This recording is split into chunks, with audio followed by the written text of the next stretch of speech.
No, he's dead. When's the first signature?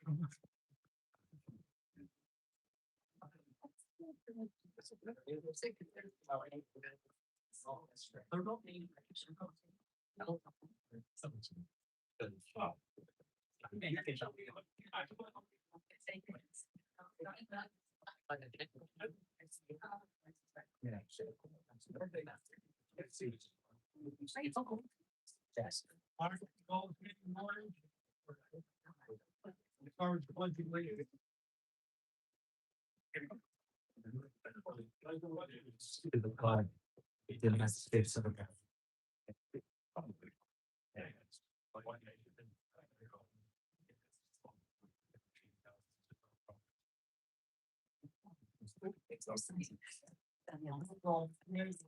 Roll call, please. Mr. Qualley, here. Mr. Chairman, here. Mr. Hank, here. Mr. Wigan, here. Mr. Hall, here. Here. Executive session, Mr. Rob. Thank you, Mr. Chairman. The board met in executive session to discuss matters of real estate and required judicial deliberations. The board will now hear public comment on agenda related items at this time. Please put its microphone clearly state your name and address and limit your comments to 5 minutes.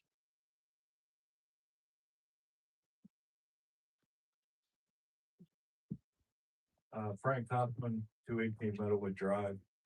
In regards to the appointment of the new road director, where's the money coming from to go? I guess nobody knows where it's coming from. Where's it coming from? This is just for public comment. The board has. There's my comment. It's not for questions though. If you have to ask a question, the board may respond after. Okay. All right. Well, in regards to it, you know, we're paying a salary to someone who was where it was never even posted for the public, for anybody else could apply for this job. And also, whoever's gonna receive this job is not gonna come with nothing. So I just want to know, I don't think the township can just pull this, and it wasn't budgeted. I don't think it should happen. I think we're working pretty well with the road department that we have today. Thank you. Thank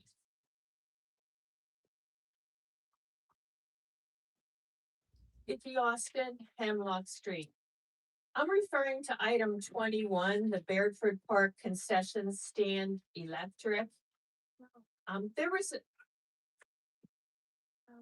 was a bid on there by Hampton Electrical dated March 12th, but it didn't have a price. It said waiting on vendor. Can you tell me if you got a price for that Hampton Electrical? Or can't answer that? Okay, well, the Hampton bid cited and detailed National Electric Code violations, a critical wiring fault, an immediate safety hazard, and a severe violation. It seems that these are serious issues, and because the township has been made aware of them, the township likely has a liability issue if they aren't corrected. So I'm wondering, do the other bids, which didn't include the level of detail addressed by the Hampton Electric, also include correction of those violations and hazards so that they'd be in compliance with the National Electric Code? And then one other thing I wanted to mention, there's several items on the agenda with no details or information on what will be discussed. Number 23, 27, and 28. I wonder if you could provide an exception allowing comment during the non-agenda public comment period, since we have no information on those issues on which to base our comments. Thank you.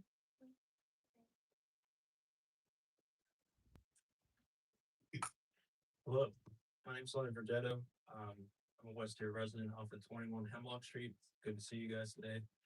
I'm speaking on behalf of the Deer Lakes Region Revitalization Corporation and for agenda item number 22. Also, first and foremost, thank the board for the letter of support putting that on the agenda of things. So thank you for your time and your guys' effort. I want to go off by summary here is that this organization is working to be bipartisan, and there has been bipartisan efforts, which is a good thing. And I think that's a good thing for the rest of the community. I want to first off by saying on February 16th, we had a Ruston facade event, which was a educational event. We had a 50-person attendance, which was including business owners and residents. Jeremy Schaefer, our state representative was there, and also the state senator, Lindsey Williams, was there for their support. So that's a bipartisan effort right there. And the event was to see if the town of Russellton, like business owners and even residents were interested. So we had a interest list and we are gaining interest along the way. So that's good signs. Also, the other thing too is there's a rustling group that's led by the business owners down there.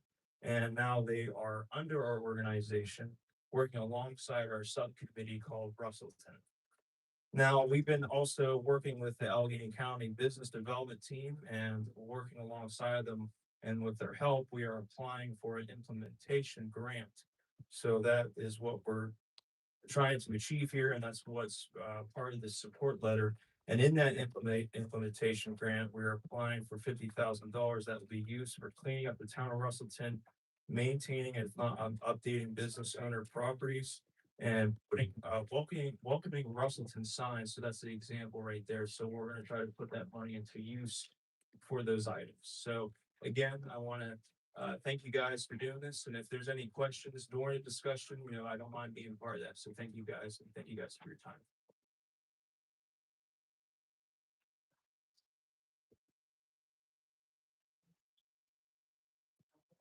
Okay, anybody else? All right, next, we'll accept the minutes. Pass for the minutes of the regular business meeting of February 18th, 2026. Are there any questions regarding the minutes? Motion to accept the minutes on February 18th, 2026. So moved as presented. Motion by Mr. Majori, second by Mr. Payne. All in favor? Aye. Opposed? Motion carries. That's the monthly financial report. Finance officer's report attached to the finance officer's report. Any questions regarding the monthly financial report? The motion to approve the finance officer's report is submitted. A motion written by Mr. Fleming. Second by Mr. McCurry. All in favor? Aye. Opposed? Motion carries. That's the list of bills. Are there any questions regarding the list of bills? Do I have a motion to pay the list of bills as submitted and all approved reimbursable items in compliance with the generally accepted accounting practices? So the motion by Mr. Payne, second by Mr. Wigan, all in favor? Aye. Motion carries. Police chief report. That's for the police chief report. Are there any questions regarding the police chief report? I have a quick one. Chief, in reading it, I think it's well done. Thank you. What is the clear audit? Said that the state police did a clear audit. I'm curious what that was. That's it's a typo. It's a clean audit. It's for one of our systems. The guys use it. We're auditing every year on it. Okay, so it was just a clean audit. Yes, they cleared it up. Chief, do you have anything else to add? No. Okay, thank you. Number 9, acting public works, the acting public works acting foreman's report. Attached is the acting public works foreman's report. Are there any questions regarding the acting public works foreman's report? Engineer's report. Attached is the engineer's report submitted by Mr. Engineering Incorporated. Are there any questions regarding the engineer's report? Planning, zoning, and code enforcement report. That's the planning, zoning, and code enforcement report. Are there any questions regarding that? Especially for planning. I was in talk with Amanda regarding the water trucks on the road. Just last night or early this morning, we saw additional trucks on the road going towards Hampton. And as I was on my way out here, one was parked in the fire department parking lot. I will reach out to you, Planning, zoning, code enforcement report. That's the planning, zoning, and code enforcement report. Are there any questions regarding that? I do have one item about that. Yes. Yes, thank you. So I'm requesting that you all add an item to the agenda templates. So this is based on a change in policy that we need to make moving forward. As a lot of you are aware, when a land development application is approved, they are required to submit a construction cost estimate for the total amount of improvements and then post a bond or a letter of credit to secure that amount. The state also requires that the township release those funds periodically if the developer requests it and if they have completed the work that is earmarked, that those funds are earmarked for. So past practice, as I understand it in West here, has been that those requests have been handled administratively. I think based on a further review with our township solicitor and the instructions that are prescribed under this listed in the MPC, which is the state code for planning and zoning. The state law says that the governing body should really be releasing those funds. So we do have one of those requests that we received about a month ago has been reviewed by Mr. Shu, and it would be a partial release of funds. So the developer for the Kingston plan of lots was requesting the full release of all funds in his bonds. After review by Mr. Shu, he is recommending a reduced amount, which would total $983,041.40. That would leave approximately $213,136 left in the bond, which would cover things that haven't been finished yet. So that would be the permanent seeding and revegetation, landscaping, sidewalks, and final wear and surface on the roadway. So based on what the developer is entitled to under state law, based on the items that they have completed, and Mr. Shu's review, I'm requesting that you add an agenda item tonight that would authorize that release of funds from the bond. So, Mr. Shu, based on your inspection, the contractor has fulfilled all of his responsibilities relative to this $983,000. Correct, and the vast bulk of that is for the earthwork, which is obviously for the construction of pretty much the full storage sewer system.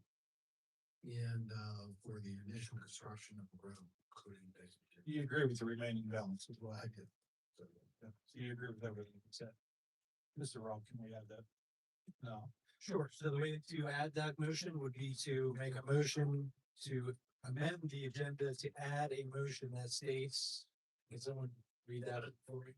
Sure, then it would be a motion to approve the release of $983,041.40 from the performance bond for the Kingston plan of lots as per the recommendation of Shoot Engineering dated March 13th, 2026. I make a motion to open the agenda to add an additional item. Sounds long and good news, please, just Motion by Mr. Payne, if somebody second that. I'll second. Second by Mr. McCrory. All in favor? Opposed? Motion carries. Can we go right to the vote? Now you need someone to make that same motion, which is that motion.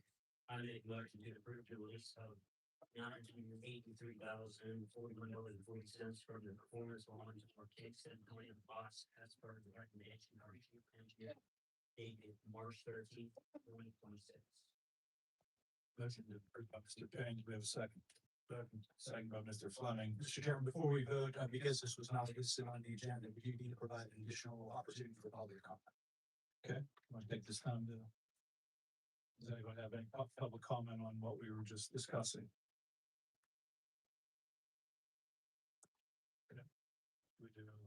All right, all in favor? Aye. Opposed? Motion carries. Thank you, man. Thank you for that, and any future requests, similar to what you've done in the board as well. Okay, next is attached to the Western number one volunteer fire company report. Regarding the number one fire department report. Okay, next would be Western number two fire department report. Are there any questions? Number three, attached is the Western number three volunteer fire company report. Are there any questions regarding this report? Okay. Western EMS report, attached is the Western EMS report. Are there any questions regarding the EMS report? Just, again, Bill, any update on the issue with, Fox Chapel group that you're working with? Foxhole, that we're meeting next week, to finalize the date for the DC letter to go, and then we've already started gathering information. And what entity is supporting that? Like, then you have. Indiana Township is the lead on that, for lack of a better. Yeah, the one municipality that needs to focus on the report, I can't remember the exact word they use. Well, you needed one of the towns like to send the letter, so that was fine. So, okay, good. I have a comment, there was just like that, is that typical for this time of year? Yeah. To get a little bit? The beginning of every year, usually January, February, March end up dipping. It's changes in reimbursements, changes in insurance at the beginning of the year, things like that. So it takes a little while to keep it going. Usually by end of April, May, we're seeing it back to where it normally is. It just happens that way every year. Okay, thank you. Sudden cardiac arrest presentation. So I want to thank you for giving me the opportunity to do this. Traditionally, the Sudden Cardiac Arrest Association of Pennsylvania does things like this. There's been some change in management leadership with them, and it was very hard and difficult to get things set up with them, and continue conversations with changes. So I decided I was going to do it myself. So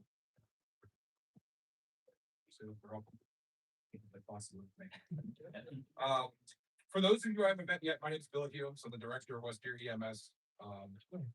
Tonight, we gather to recognize something truly extraordinary, not just excellence in duty, but excellence in humanity.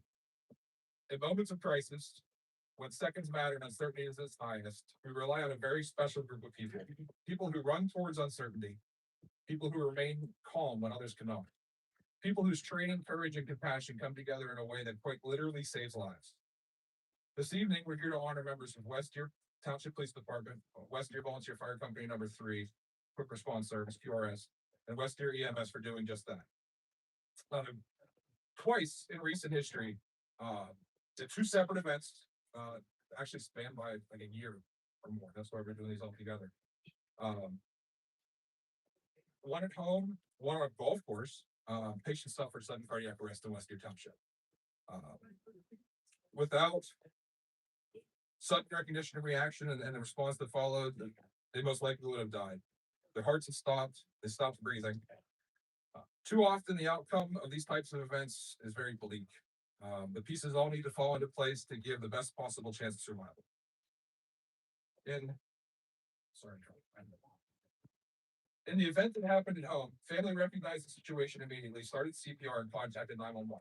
At the golf course, it was actually a random bystander playing another round of golf with her boyfriend who realized there was a problem, started CPR, and contacted 911. The 911 telecommunication operators at Allegheny County 911 then received the calls. They locked in the location and confirmed that the proper units were dispatched. What followed in both instances was a response marked by professionalism, teamwork, and unwavering commitment to those in need. These officers, responders, and EMS professionals arrived quickly, assessed the situation, and took decisive action. They performed CPR, defibrillated both patients, and provided advanced life support care. They worked together with one goal in mind: life. I just got that way. In both instances, on the scenes, the patients regained pulses and were then transported to the hospital. They were in the hospital for a while, where they recovered and were discharged home to their families shortly thereafter. This group's coordination, skill, and dedication under pressure, the difference between loss and survival. Because of their actions, someone is alive today. Someone has more time with family, more memories to make, and more tomorrows to look forward to. The chain of survival truly works. And the reason we're doing this is too often the work of first responders happens quietly without recognition. But moments like this remind us why what they do matters so deeply. They carry immense responsibility and do so with humility, courage, and heart. So we're going to take time to recognize the responders from these two events. Not all of them could be here tonight. So for those that are behind me, when I call your name, if you could line up so I can put a face with the names. And then if we could hold the applause till the end, that'd be great, because there's two events, so there's several providers.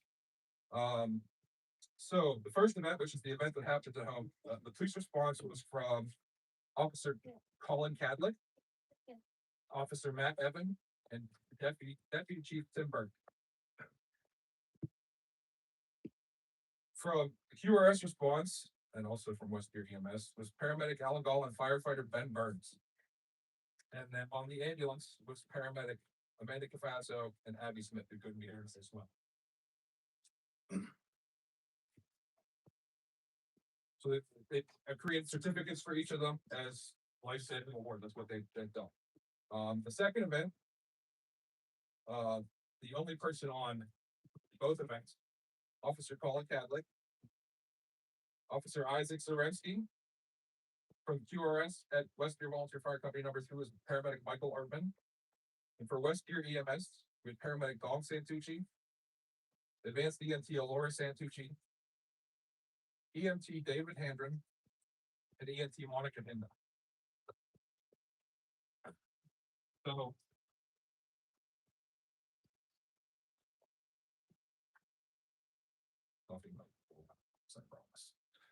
So in order to celebrate this occasion, challenge coins were created. For those who don't know how challenge coins work, is more than just a keepsake. It's just kind of a symbol of respect and appreciation. Traditionally, challenge coins are given to recognize exceptional service, teamwork, or acts that go above and beyond the call of duty. They are definitely not lightly earned, and they are not handed out casually. In public safety, receiving a challenge coin is quite powerful, but definitely an acknowledgement that says, we see what you did and it definitely mattered. Many recipients carry these coins for years, not because of how they look, but because of what they represent. The coins are often customized with department emblems, badges, mottos, and other things. These are marked with a moment in time, a special date, to recognize an action that made a real difference. For many first responders, a challenge coin becomes one of the most meaningful recognitions they receive. And I have those here. What you got? Over here. This slide. Let's get down here. Yeah. Thank you. This is the slide.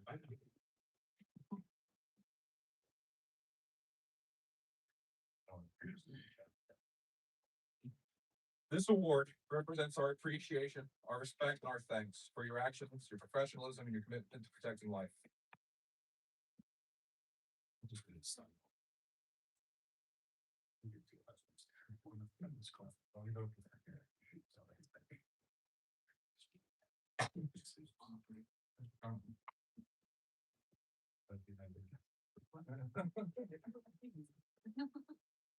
I also have a little something else that we traditionally give at these events. Just kind of a reminder that help mark this special occasion. It's a little something to help remember the lifesavers you actually are.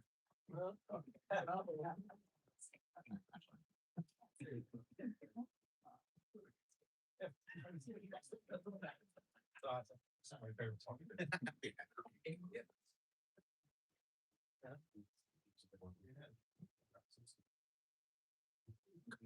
Because you like the new.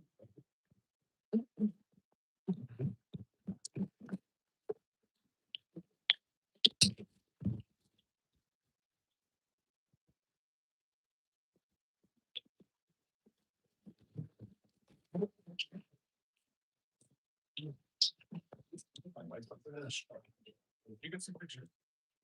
I do, I want to. All right. Let me get.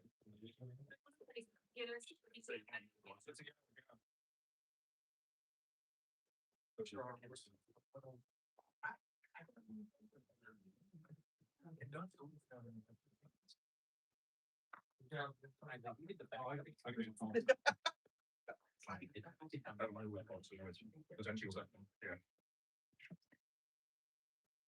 No worries, it's both, it's fine. See. Oh, no, I'm with you. Right, get out of the way. No, I'm waiting for them to get in. No, we What? didn't. You belong in there. You can load them back. Parenting. No, great. One. Sorry.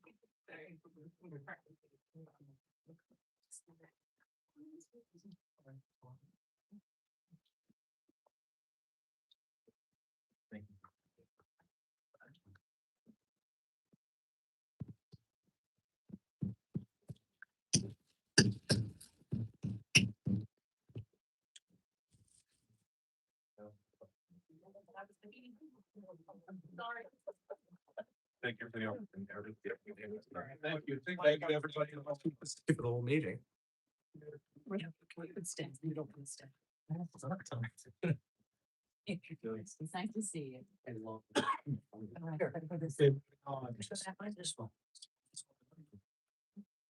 You guys. Ordinance number 463, police taser policy. An ordinance of the Township of West Deer to amend the West Deer Township Police Policies and Procedures regarding the use of energy weapons, generally known as tasers, to authorize the implementation and enforcement of the said policies and procedures by the chief and police and township manager, and providing for certainty. Are there any questions regarding the ordinance? Just a comment that it was extremely well written and it was very humane. Like through it, there was a theme of, we don't want to do this once we have to, like through the whole way, so. Do I have a motion to adopt ordinance number 463? Motion by Mr. Fleming, second by Mr. Mercury, all in favor? Aye. Opposed? Motion carries. Okay. Adoption resolution number 2026-03 C2P2 grant application. A resolution authorizing the township manager to apply for and sign, if approved, a DCNR C2P2 grant for continuing the Barefoot Park portion of the Western Township Master Park Plan, the Western Dog Shelter and Municipal Complex Walking Trails Parking Area. The resolution will be provided to the board prior to the meeting. Are there any questions regarding the resolution? Mr. Chair, I have a comment. The resolution before the board, I mentioned would be handed out prior to the meeting. This is just for the resolutions, the short title is the resolution authorizing the township manager to apply for and sign, if approved, a DCNR C2P2 grant for continuing the Bedford Park portion of the Western Township Master Park Plan. Nothing else that was in the original resolution exists. We can't do anything for the dog shelter or walking trails here, so this is just for the concession stand portion of Bedford Park. Do we all understand that? All right, do we have a motion to approve? I make the motion. Motion by Mr. Payne. Second by Mr. Fleming, all in favor? Aye. Opposed? Motion carries. Okay. Adoption of resolution number. Yeah, this is the one that we're gonna blame our township manager's eyesight a little bit. He's getting old, we'll forgive him. We're gonna switch number 21 with number 19 with 25, sorry. So. So approving the subject for the sewer module, we're gonna approve the plan itself. Be number 25 for the Palm Montag plan of lot subdivision. We're looking for an approval on the subdivision itself before we can approve the sewer module, and approve the sewer module for a plan that doesn't exist.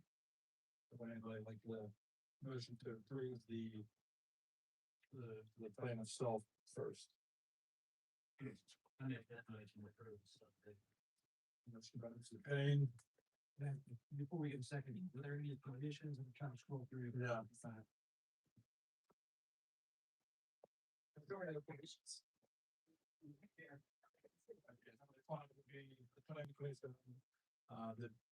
The subdivision, the planning commission recommended approval of the La Palma Montec preliminary and final subdivision plan in their meeting. Property location is 502 Barefoot Road, Barefoot, PA. Zoning is R4, urban residential, 2-lot subdivision. Lot to measure 1.0998 acres, total acreage 4.9298 acres. Are there any questions regarding the subdivision plan? Do I have a motion to approve the La Palma Montec preliminary and final subdivision plan per the recommendation by the planning committee? Yeah, Mr. Fleming. Second by Mr. Fleming, all in favor? Aye. Opposed, motion carries. Let's scroll back to number 19. Yes.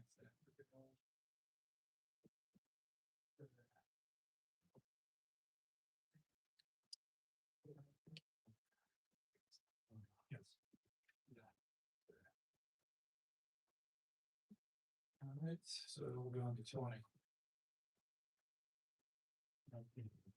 Sorry. All right, the adoption of resolution number 2026-04 solar planning module.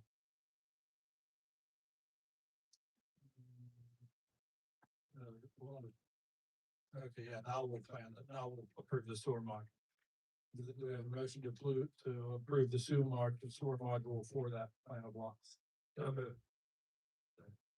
Motion by Mr. McCurry, second by Mr. Wigan, all in favor? Aye. Opposed? Motion carries. All right, now we have number 20. Appointment and hiring a public works director.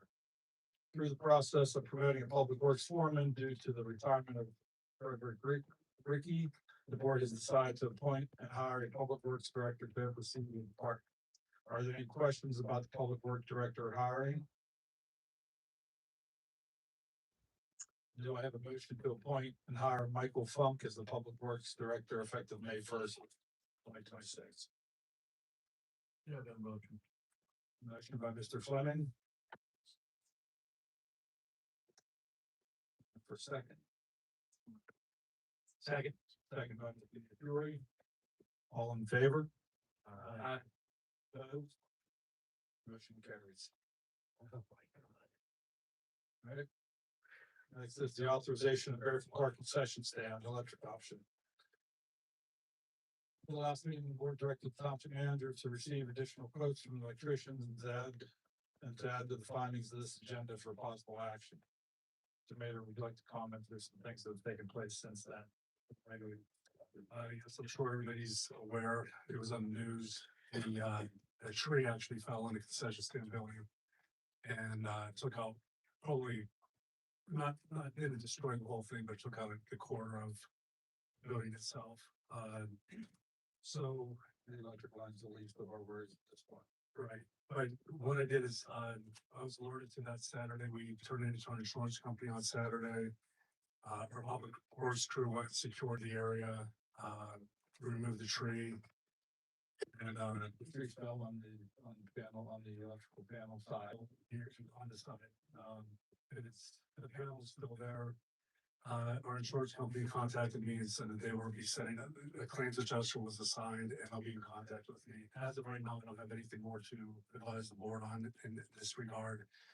I don't know exactly what you can do. I would think we should table this one.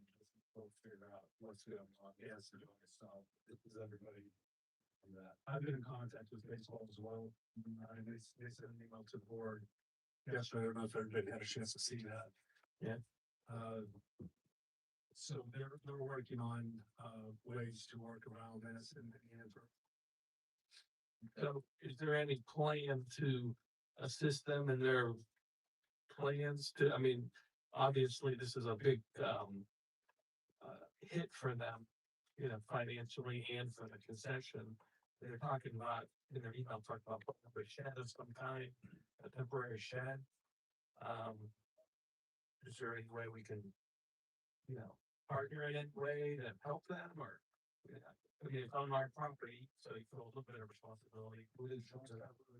That's sort of, also, I don't know that yet because the, like I said, the actual person assigned to the claim has not reached out to me yet. Maybe get them a container. Yeah, and also, Dan, I sent you that specs on a container, people, if you can get them all shapes and style or what you need or what they're looking for. I'm not sure on the pricing. I figured we can take a look at that, see if we can help them that way. When we know if the insurance company will help with that. I don't know. They're usually there's usually quick turnaround with their insurance companies. They move a lot of stuff out there. That's what they said in their email. But we just don't know, the insurance company turns around things rather quickly. Yeah. Whereas there's other stuff going on in the area. You don't know that there's not quite stuff. We know, I know originally that structure was there and we were gonna use it for storage. Do we necessarily need storage or can we do something temporary that they can use on mobile? Well, we have been using for it now. They mentioned possibility using storage. We talked about, the grand scheme was building new concession stand in the middle of the field. We applied for an LSA grant last year. That has some traction right now. I don't know how much. We won't know that until later this year. Once that new concession stand is built, the old concession stand was going to be, was a public storage similar to what's next there for part of the building. So the lawnmowers, things like that would be stored in that. That it would be retrofitted basically to become more of a garage or shed in a building. And then after that, the existing garage next to the pavilion was to become a kitchenette with a roll-up door. So all the dominoes have to fall in place and I don't know how else to put this, like everything was in motion already for new concession stand, but this happened probably about a year or two too early. Regardless of what we repurposed that building for, I mean, it has to be repaired, yes. Yeah, people do have needs for that building. Yes, what the Dearly Chief Baseball president reached out to me, we talked about that because the rumor on the street was that we were gonna tear it down. And I said, no, I said that we hadn't even crossed our minds to tear that down because we have a plan for that in the future. So as Mr. Hollabaugh just mentioned, we want to tear it down because we have a plan, we're trying to repair it. So given that the baseball season's upon us, like what kind of timeline, planning do they need? You know, like, it seems like they're out there now a little bit in the cold, literally. You know, so how do we, is there a way that we can assist them in somehow so that We don't know the story. I mean, that happened on Saturday, Right. We submitted Saturday, we received a notice from our insurance company yesterday. So unfortunately, it's just really bad time. We could call for an emergency. Is this board gonna help the baseball? Right. Yeah, I think that's the main question. I think we're all in agreement to do that, but I think we should wait, try to expedite the insurance company and see if we can get them to pay for a container or anything else they would need. And if they can, I'd say, let's call for an executive session and we'll try to help them. And a lot of times that container place, they'll listen to the hardship to the or charge for it, but I'm sure Dan you can talk to. And along those lines too, Ms. Lucas received a call, she forwarded it to me, from EQT. Asking, because a lot of the companies have, funds where they try helping out municipalities, and so when they hit the news, they reached out on their own. So we're trying to get basically accumulate all the information to come up with a game plan, but we're just not there yet because it's so recent. Why don't we give it a couple of days and let Danny see what he can do with the insurance company? Very all executive session. Yes, sir. We have to just make sure they're not. Yeah, possible. Dan, just make sure that the president of the baseball association knows we're on top. We're trying to be on top. We gotta make sure that even the stars align. She's the insurance company. already, that's what they're talking about. Now, we're gonna see what the insurance company does first, and then we'll keep moving as quickly as possible. We'll stay on Dan, not that we have to, he'll be on it tomorrow, I'm sure. So do you still want me to send a message out, Mr. Fleming? So along those lines, what we mentioned earlier under public comment, the one electrical report was pretty alarming. and we talked about safety issues and liability issues and violations, like, I think I read this, and I'm like, now that we know about that. Well, Mr. Hollabaugh actually, and I spoke about this on Saturday when I alerted the board, what happened. My take, and again, I can't comment on this right now, I can't say for sure this is going to happen, my take is. Any repair that takes place at that building is gonna have to be inspected, when it's inspected, all those things will be remediated. Okay, good. That's because liability wise, how do we know, on safety of those kids, and the electric's on now, right? You told me that if it's off. They took that on Saturday. The electric shut off. We're good. There's some more safety hazards in that building now. Right. I mean, I went down and looked at the building. Yeah, I went down and spent that. It was a pretty good sized tree. Yeah, from the big tree. But you said the food's line now, it's on the floor. So regarding the timeline, because this will be the last meeting before baseball season starts. The building, if it's repaired or what we decide to do with it, still won't have electric. How are we going to get electric to that building? All of this is tied together, Mr. Wigan, like if we're running electric, how do we know what we, like Mr. Payne mentioned in that one report and everybody else has discussed? We're trying to pull all this together, so what do we need going to that building, what will the insurance company cover, we don't know any of that stuff yet.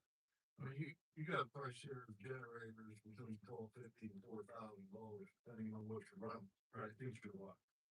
I mean, we have that option too, but if we put the building together and we go with a generator, so we get the power straightened out. Yeah, because we don't know how long it's gonna take. I don't think that's what, there's not even need for a generator when they don't have anything to. Well, that's where we go. I mean, Josh's question is, baseball's coming up, so we're gonna have to do this off the cuff. Pretty much the end here, to get that information, get it to us, so we can get this going, right, which way we can. Yeah, if we think it's something mobile, then that's moved, who knows?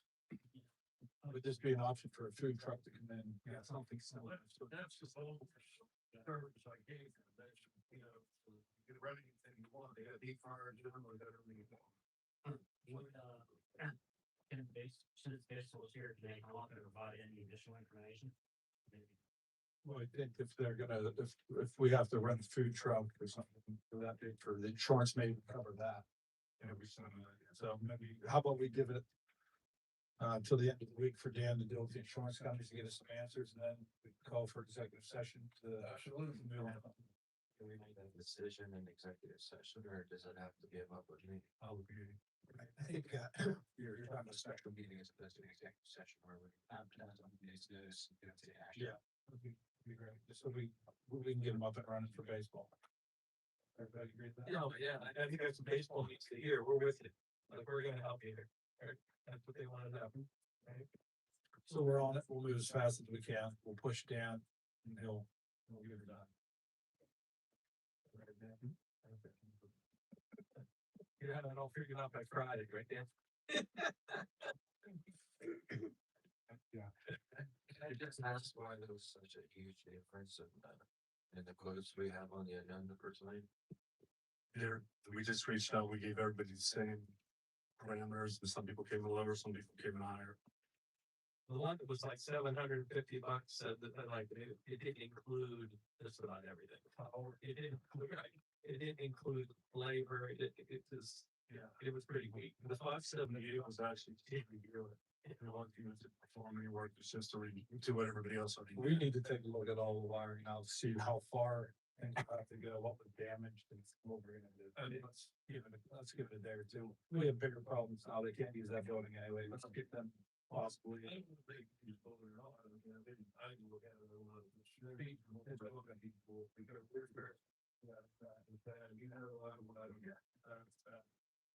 Squirrels coming in.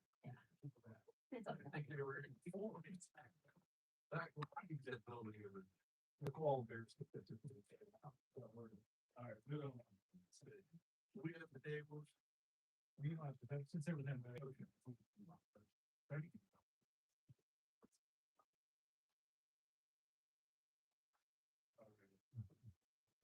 Next is the authorization of the Dairy Regional Revitalization Committee letter of support. The board is been requested to authorize a letter of support on behalf of the Deer Lakes Regional Revitalization Committee. A copy of the letter will be provided to the board prior to the meeting. Are there any questions regarding the letter of support?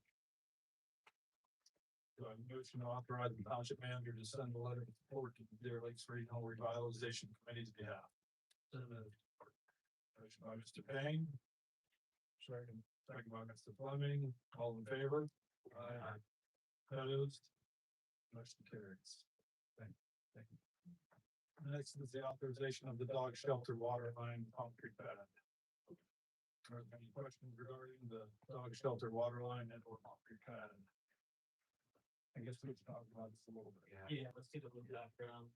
So the gentleman that had volunteered to put the water line in has decided that he does not want to do that water line anymore. So we were talking maybe the township or It's wanted to do it. Other than what he proposed. right, he wanted to tear the concrete pad, but come that way instead of doing a straight line right to the water line. So we gave him another option of going a straight run, and he didn't want to do that. He wanted to tear the concrete up. You want to go up where the line was separated and pull apart or connected there and up where it was separated again on the other side of the pad down there. Which we don't know how it was disconnected. Right. The meter pit's right below that, it's on the right hand side, and it's about 3.5 foot deep, 4 feet deep. We could tie right along the meter pit And take a straight line. out of the meter pit.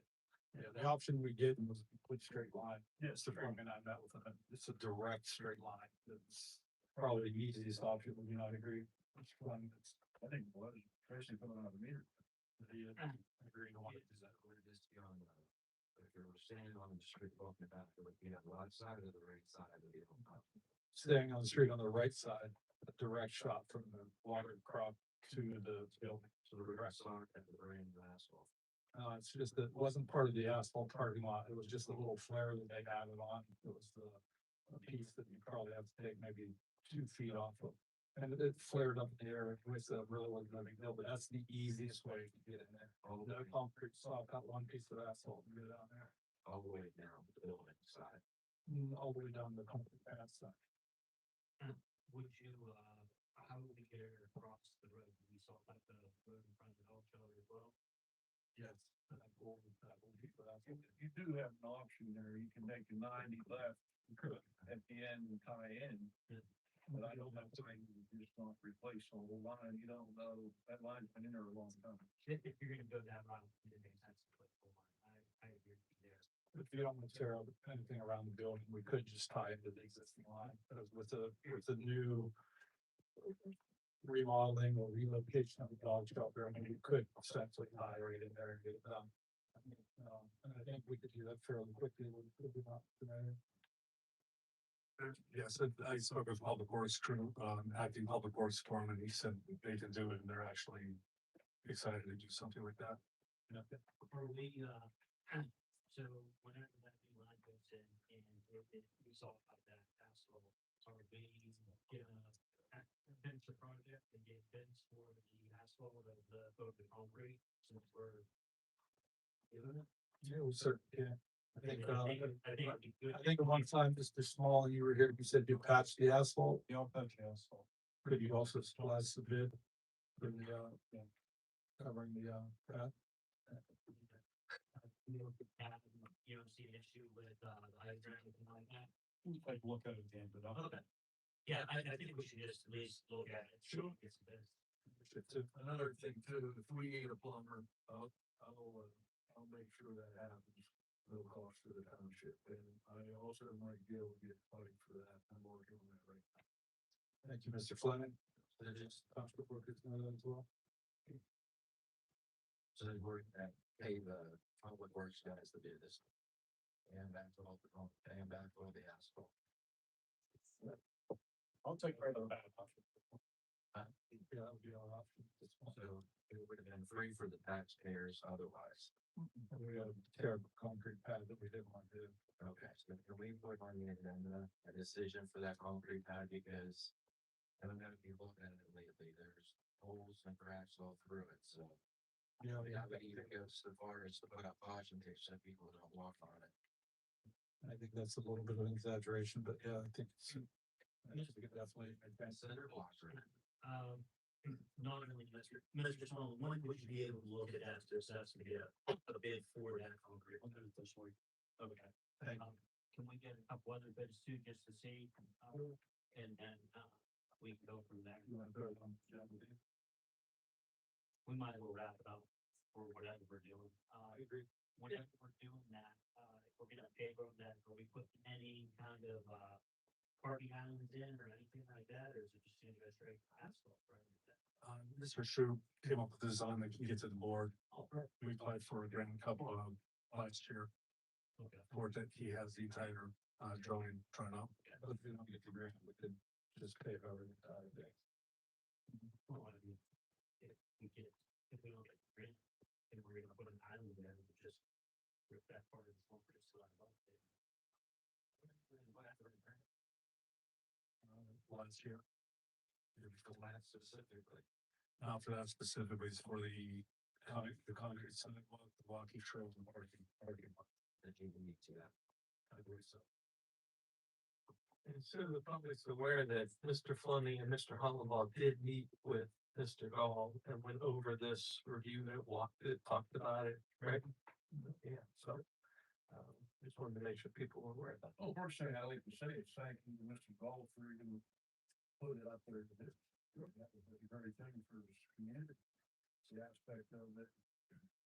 Just in my thought is taking that concrete out. Pretty liable for somebody to do, and what if somebody gets hurt?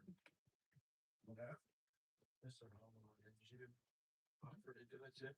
The water. Sure, I'll help. Yes, we wanted to, but yeah, said the township workers, that water line, simple water line, it's 4 feet deep. It's a straight line. It's not a problem whatsoever. So we could have, that's a 1-day job. We can have any, I would think. Those guys, I'm gonna, Yeah, it's still cutting that portion. The parking that's going this way, where the old generator used to be. right.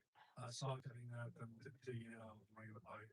This isn't a bigger deal than everybody making. Yeah, well, we had residents offer to saw cut it, the concrete, get the water line, no cost to the township.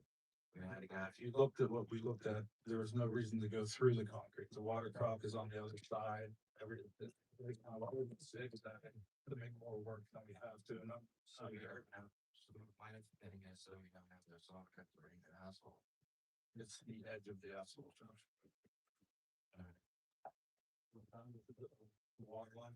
You know, we have a big motion. It's nothing to. Yes, we have nothing to accept what Ted's. No longer being interested in the water line when I've been in the township workers. I would actually just, if you're gonna make a motion, I'd make a motion to authorize me to have the public works guys do in the fashion you described. So that's all clear. Make the motion that, Dan, authorize the installation of the water line for the, dog shelter utilizing the township employees per the specs that Mr. Hollenbaugh and Mr. Fleming have discussed. Second. Motion by Mr. Curie, second by Mr. Fleming, all in favor? Aye. Opposed? No, Okay. Take a Sure. Mr. Payne? I just wanted the water line in, but this is the only way it's gonna be in there, so, Mr. Wigan? no. Mr. Fleming? Yes. Mr. McCurry? Yes. Mr. Hall? yes. Mr. Chair, the motion carries 4-1. Next.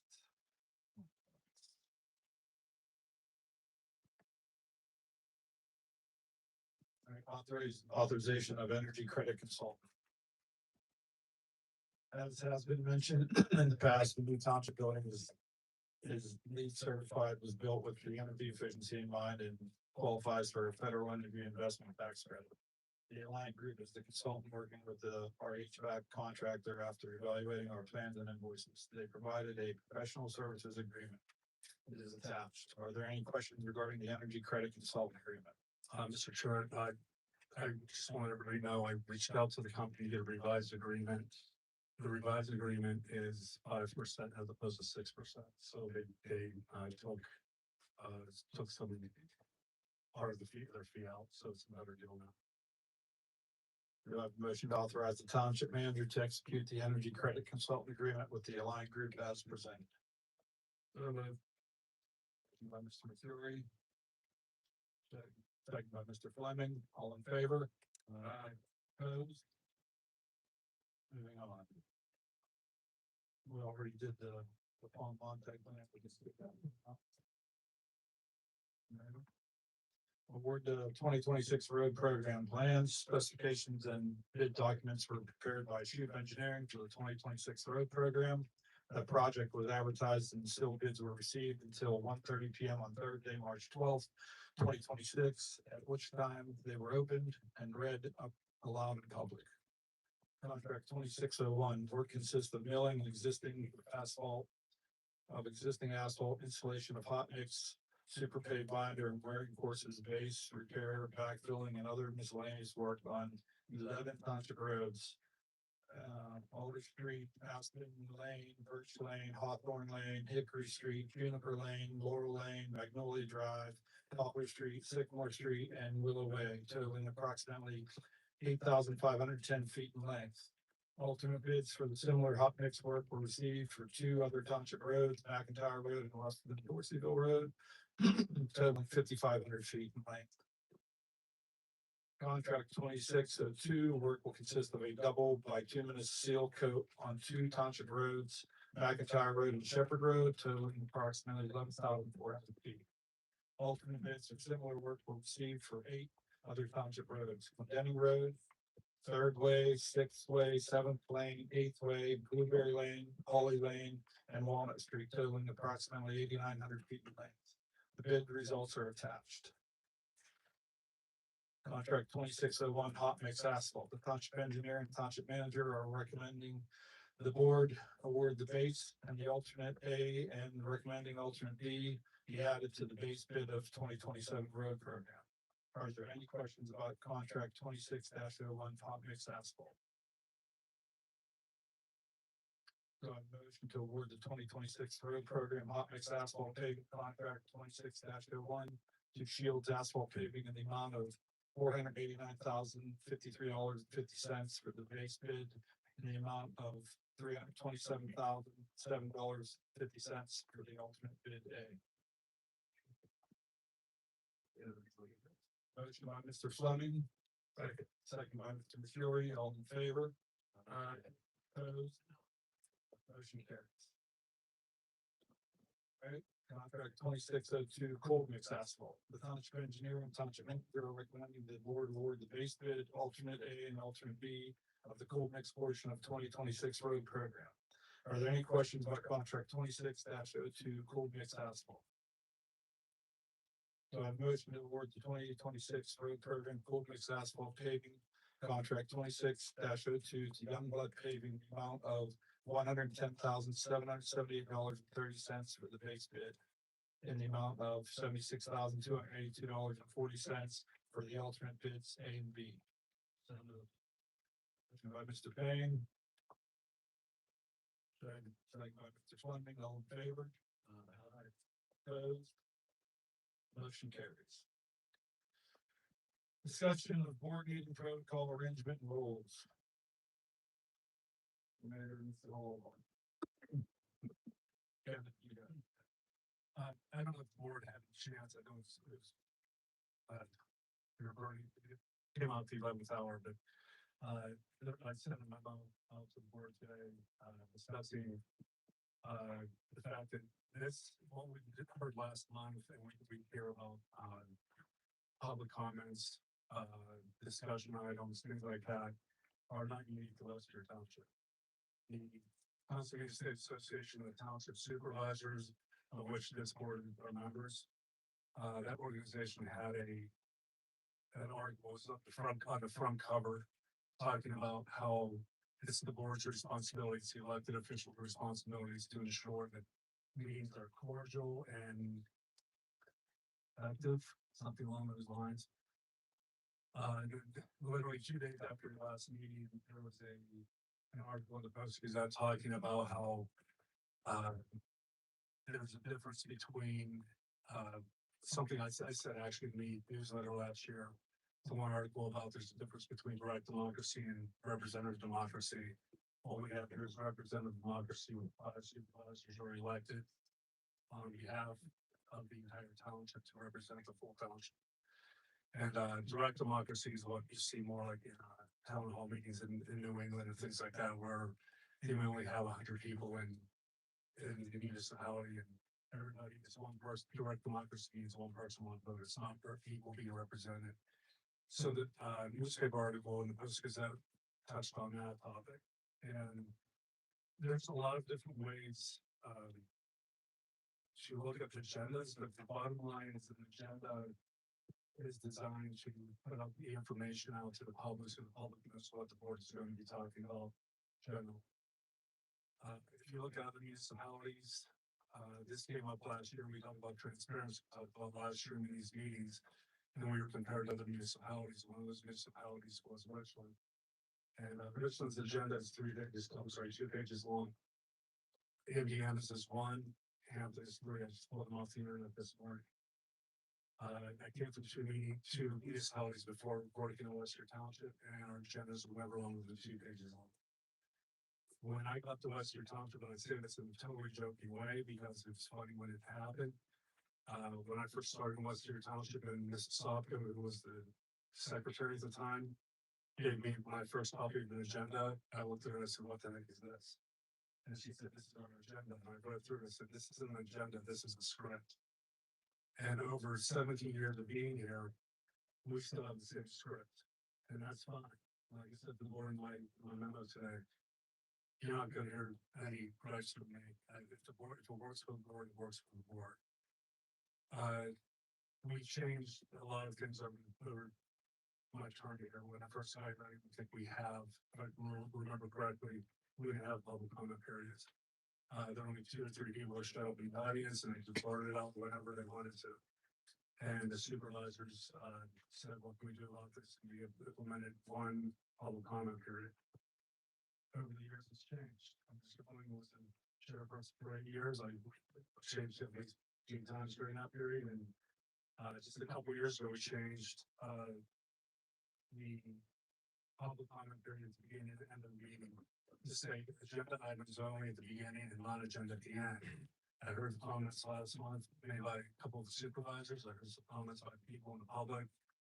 And the reason we did that simply is that at the beginning, there's no sense in having a comment period at the end of the meeting to talk about the motion that was already made, other than to either insult or blow it overboard. And that's the way that was happening. So we moved the agenda items only to the beginning of the first one, non-agenda at the end.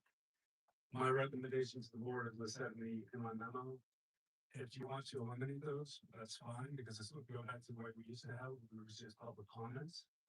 But if you do that, I would recommend just having one public comment period at the beginning, so people can talk about agenda items and non-agenda items at the beginning of the meeting.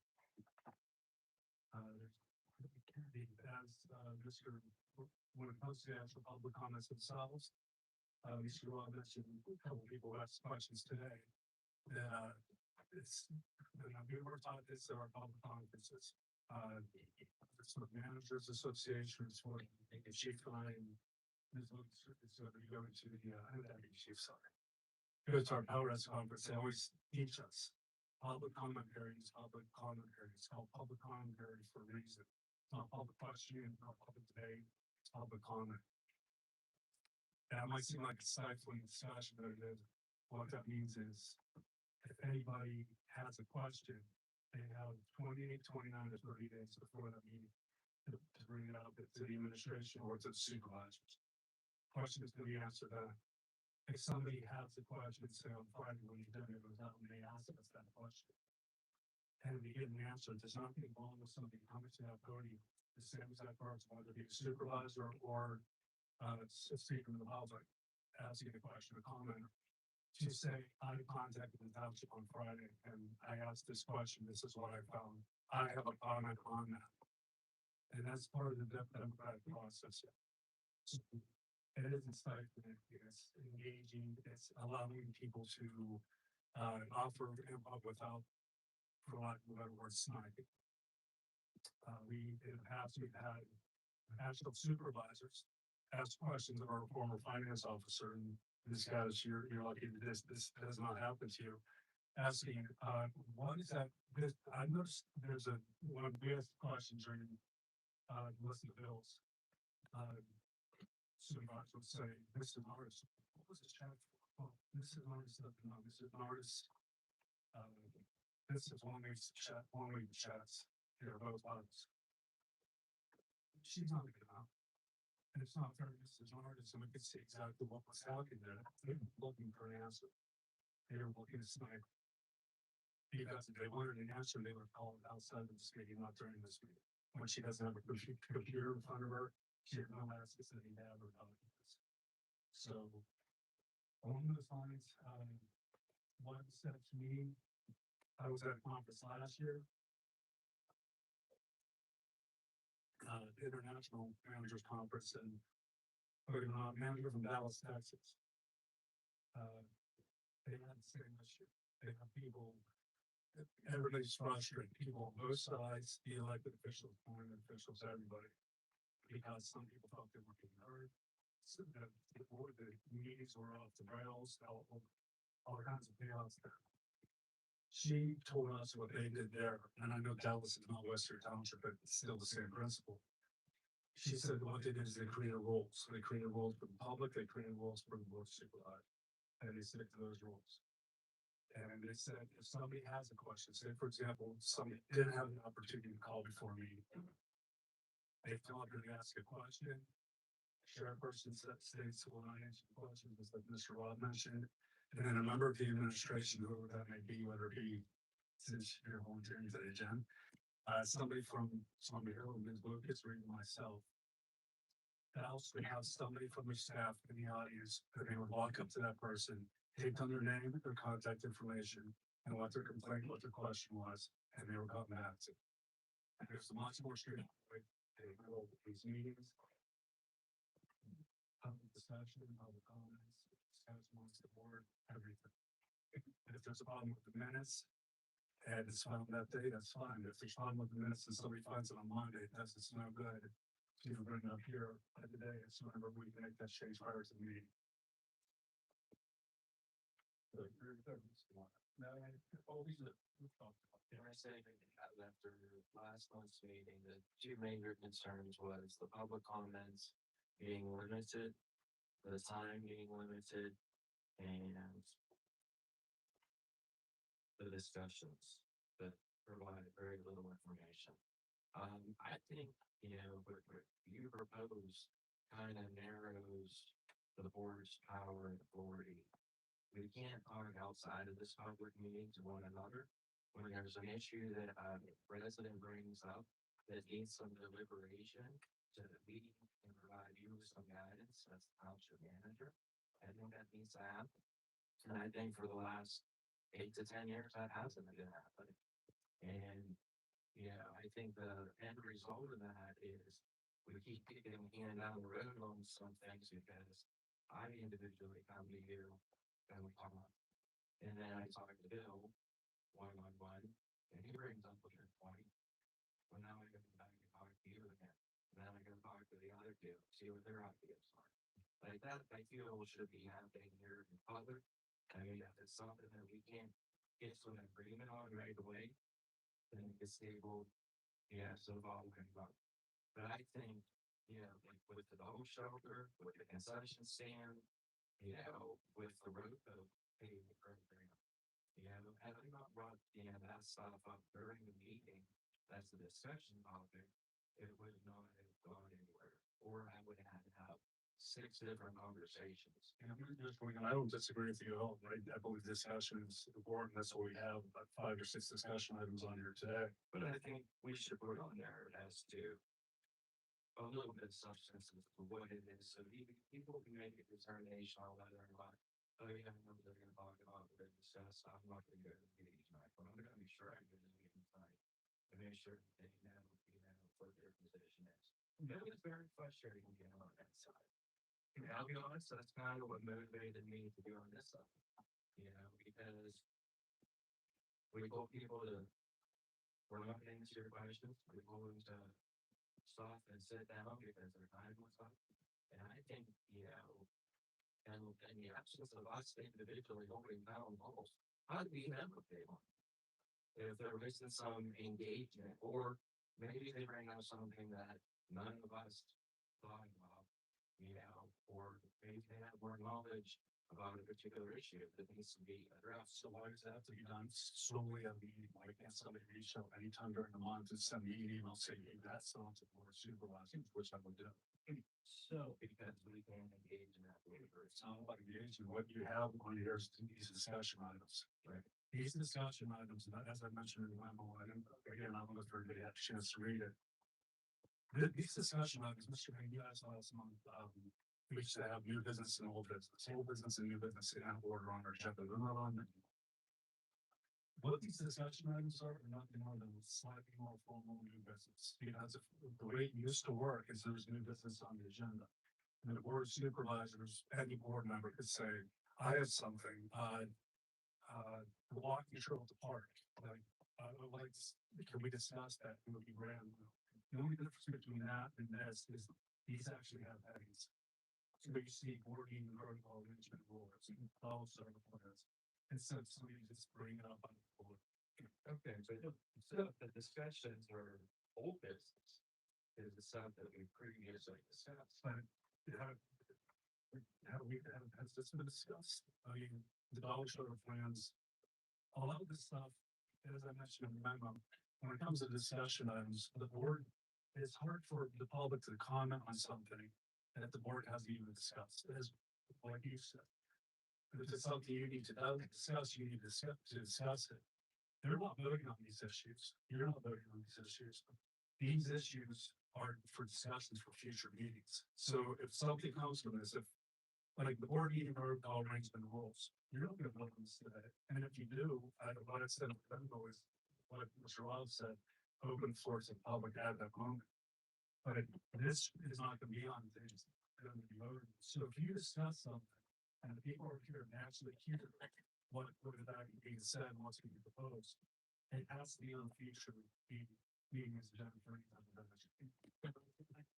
And so I think what the public is asking for is just a brief 2 or 3 sentence summary or like description of, hey, what's going on? Like you mentioned other things. It's not going to be, you know, how different proposals we're going to be discussing those proposals in depth at this meeting. I think it's a topic that is on the agenda already. That's the topic that's not interesting to come to the meeting regardless. But understand if we're talking about the bar shelf and that's the passion about that, what you just said, you're listening to the actual discussion. I think that, and the public has consistently reached out and said that they want to know just a little bit more. We're not putting everything on it, but they need to know what they're preparing themselves for. For example, this, excuse me, but when, is number 16, sudden cardiac arrest presentation. I'm wondering, what is it? The train? You know, just online, it says award presentation to various first responders. It just a sentence that describes that. You know, that's, I think that's what, it's a delicate balance, because you're right, Dan, you don't want every item become long debate, so it's telling it, it's a very delicate balance, but when we look at this sometimes, it's not clear what's the issue, you know, and again, and I'm not criticizing anybody, but Mr. Huffman asked a question and we never answered. And because that's my question, my point of. And it was never answered. Is that Mr. Huffman, this agenda's been on for 5 days. Mr. Huffman, I used to work with Mr. Huffman. Yeah, it's my number, sure. People can find out that information prior to the meeting. To ask a question on the spot at the meeting, what are you trying to do? So, the partners are saying, you know, you know, it's it, you know, we revised the budget because we felt this was a strong need for the community to bring in a workforce. Right, like that's, okay. Yeah, I'm right in the middle of both of you. I agree with you. Yeah. I agree with you. We could be a little more. I thought Frank. It's the same thing. We feel at the same time, where Dan comes from a different point of view. Has been here. It can be monotonous. There, if you do have questions, a lot of times you can reach them 24/7, pretty much 5 days a week. 8 hours a day, and if you have questions, if you want to know.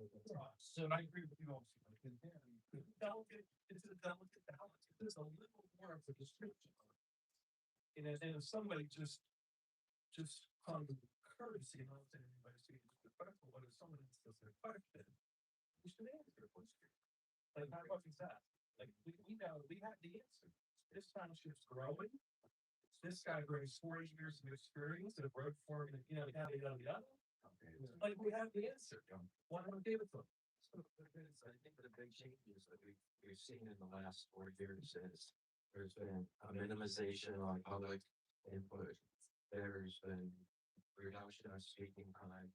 We don't even have committees that work and deliberate, you know, in smaller groups before coming to the bigger board like there used to be.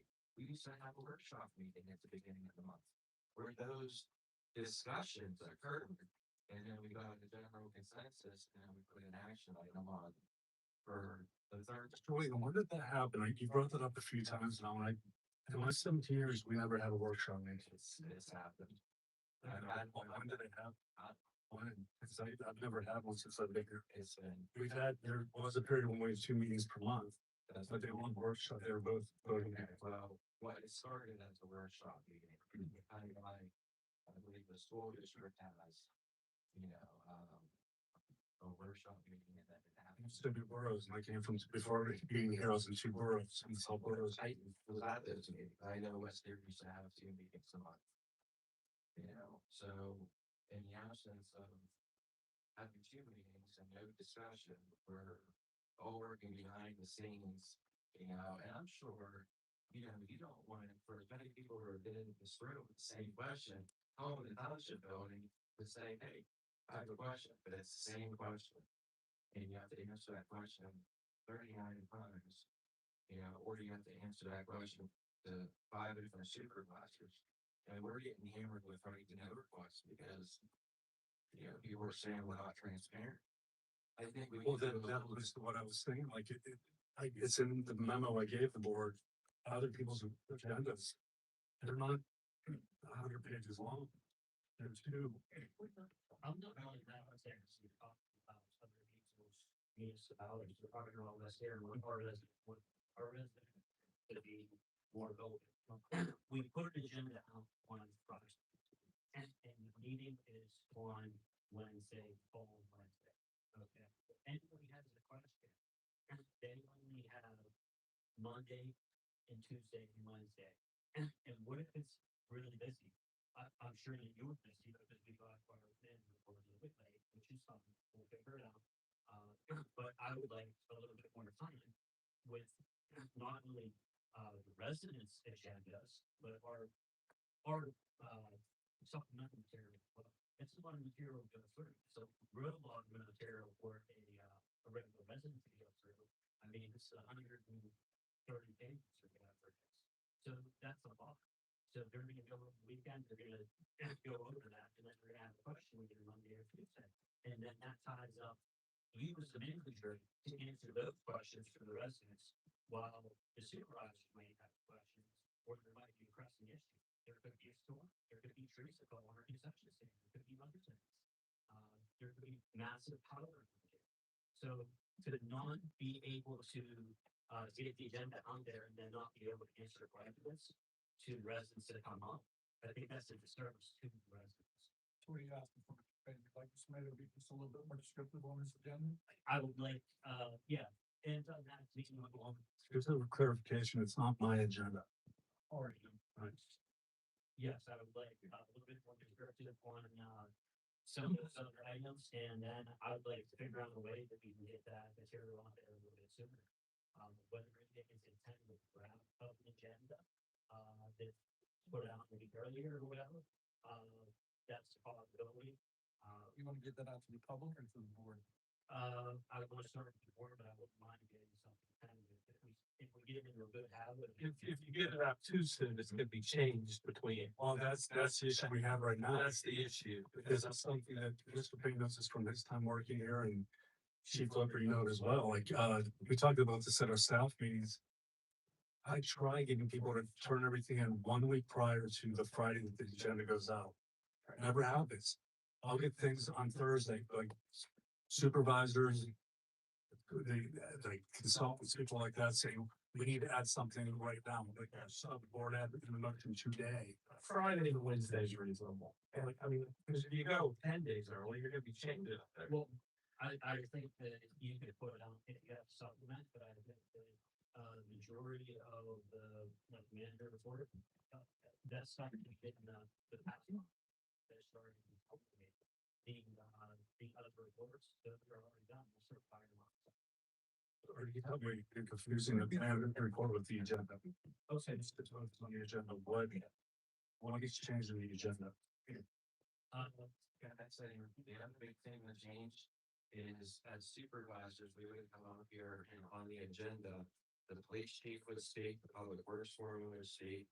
I spoke, whenever I was the fire chief, Parks and Rec spoke, and there was a conversation that occurred between the supervisors as a whole and the individual department directors. That doesn't happen. We get a report, we unpack it based on what they did for the last one. So I would just like to, number one, if you're looking for actionable items, take public comments and just leave them as public comments before and after. Don't minimize it. Okay, so let's talk about that for a second. Why would you have public comments at the end of the meeting? If somebody had a public comment when they walked in these doors, it's not agenda related. Why couldn't they ask that at the beginning? And if they had a question about something on the agenda, why couldn't they ask that? Because they don't talk to you. We don't open this forum for every. Okay, that's like what I said. Why couldn't they have a comment on motion already on motion, but a vote that the board already took? Yeah. There was when I want people who have new business who just, want to come make a public comment, have to wait till the end of the meeting. To bring something to the supervisor's attention. And I can understand that that's the way it used to be. We had one public comment period. No, not agenda item only or non-agenda item only. Public comment period at the beginning when that all took place. I would like it to be beginning and then, but no. Designation restriction. I agree with them. I think that sometimes when we are talking, there might be something that's slightly related, that they have a question on a common one, then something in the agenda triggered. And I think we need to be consistent. I think the time limit that we set is reasonable to other communities, is it not? So, I mean, usually most communities are 3 or 5. It's almost 3 across the board. Yeah, it's almost 3 and we're doing 5, right? But I think You do 5, excuse me, you do 5 for the agenda items at the beginning and 3 at the end. So that I think is fine, because that's consistent with other communities, it's kind of standard practice. That, you gotta feel validity, people are understanding that. But I think we have to be consistent. But you gotta set some limits. If we're stopping people in 5 minutes, we have to stop everybody in 5 minutes. Because some people have been allowed to speak. And that's true. Whenever you've seen before, when you're answering questions, when there's back and forth between the board and the individuals, that time limit goes out the window because you can't hold somebody accountable for times they're not touched. Yeah, sometimes those questions, like Mr. McCurry said, we have the answers, why don't we just give them the answers? I mean, that's about openness and transparency. And look, this is a policy decision, so I'm not gonna weigh in deeply, but one option you would have that may be more efficient is to finish the public comment policy, don't do back and forth. The public comment period, is over. If there's any questions that I sort of mentioned this night, if someone wants to respond to the public comments that occurred during the public comment period, the board can address this, but you want to, you know, close that off, let the board speak. Otherwise, as you said, you pay the board's time on this, you can't, this is not meant to be conversational back and forth, right? That's not But when it gets to that, that's when we need to say, hey, we're not gonna resolve this tonight. We're gonna ask the township manager to, you know, do some research, give us feedback. And we're ready to back in next month. Yeah, I'm talking specifically about the question that was asked tonight, right? So about the public works board. What I said was, hey, the board have a chance to answer that question at the end of the public comment period. So we finished the public comment period. No one decided they wanted to answer.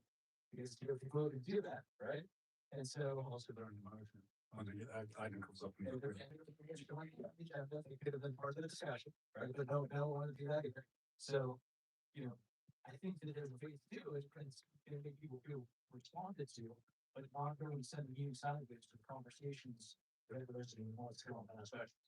It's just a suggestion. I see that working. So then the close of, he sits down, someone else gets up in the box, and then John, they say, or somebody, they said, hey, in response to that, yes, we have reopened the budget, we're allocating the funds to do that, this is why, Yeah, when I went off, that's what you're asking. You sort of jot down notes, let everybody go, okay, finish all public comment. All right, public comment period is closed. Mr. Chairman, is there any? Mr. Chairman, any responses that the board wants to provide? Yes, Mr. Hoffman asked a question about the public works director. Here's the answer. that's reasonable. What's the matter? I think that, so if we tell them what we think they wanted to know, that was what they really wanted to know. Now they can't, there's no follow up. Like they're 5 minutes each on the screen. I mean, it's fine, we'll let the supervisors in the township. Yeah, well, They let you to make so it's a so decision. the general, It's explaining what it is that you're trying to accomplish. You know, you don't necessarily have to answer every piece of everybody's question. You're up here to do your job and I'm the township, right? so I do, and if it's new information, like I might have a question, I want some feedback, like to help me make a decision or to provide guidance to our township departments and township manager. It was just a suggestion, whatever you want. Okay. Well, I mean, I think the concerns that we heard last month was the limitation on public comments, the discussion, and a little bit more explanatory as to what we were actually gonna talk about. And what was the other one?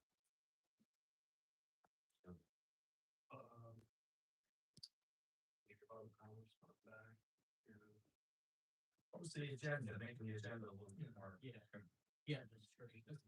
Where, not all of them, like you don't need to, what's the number one fire company report, that's self-explanatory. Yeah, that's okay. We still want to keep the agenda sufficient. Yeah, But I think it's several. I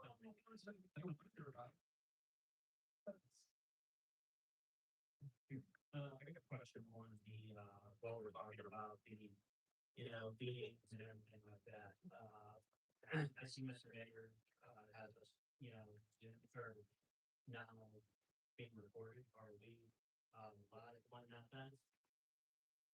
Yes, we are now. The cable that goes from here, this cable right here to there, there's a break and somewhere the tech came out and fixed it. Okay, That's the cable. and then, as we discussed before, you got our water working as well.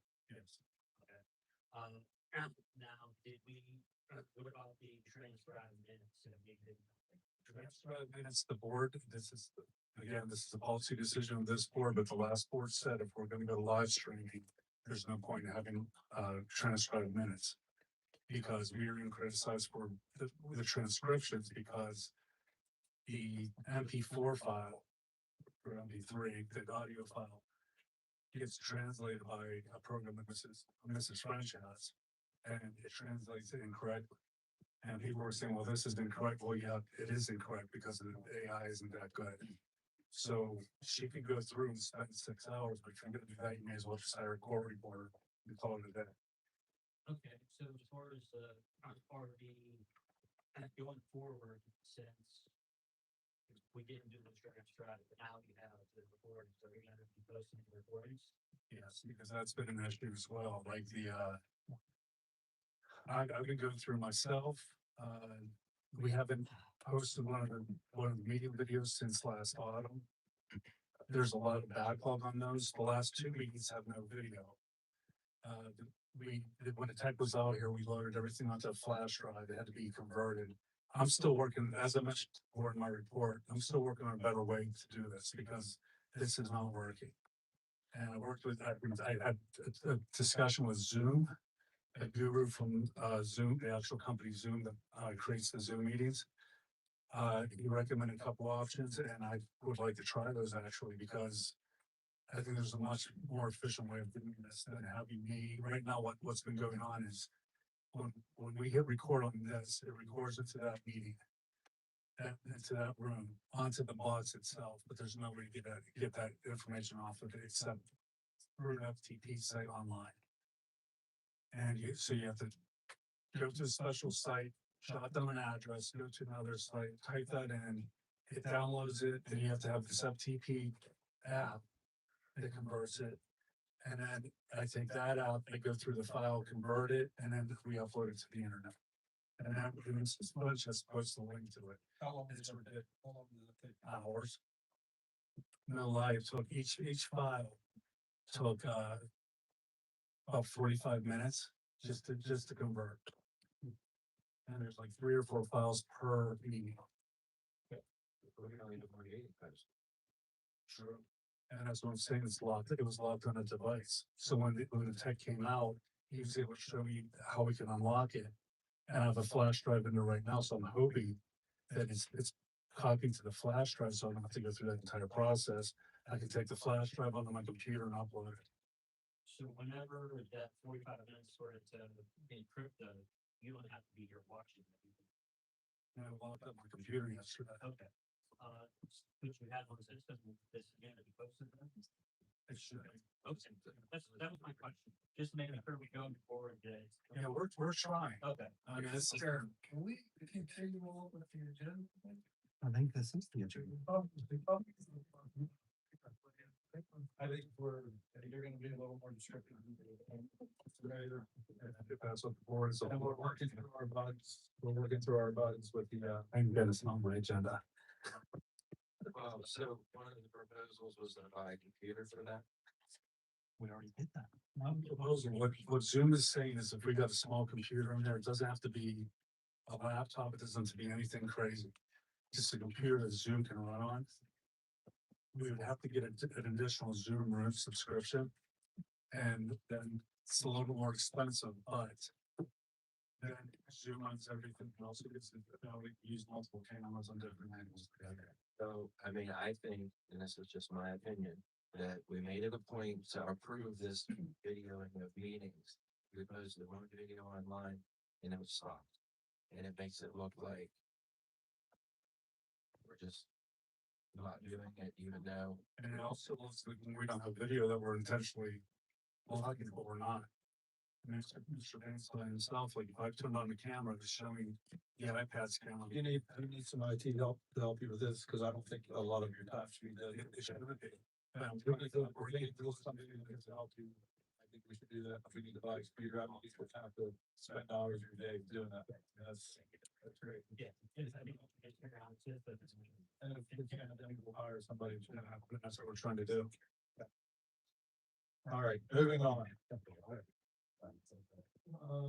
Dog shelter plans. There's another hot topic.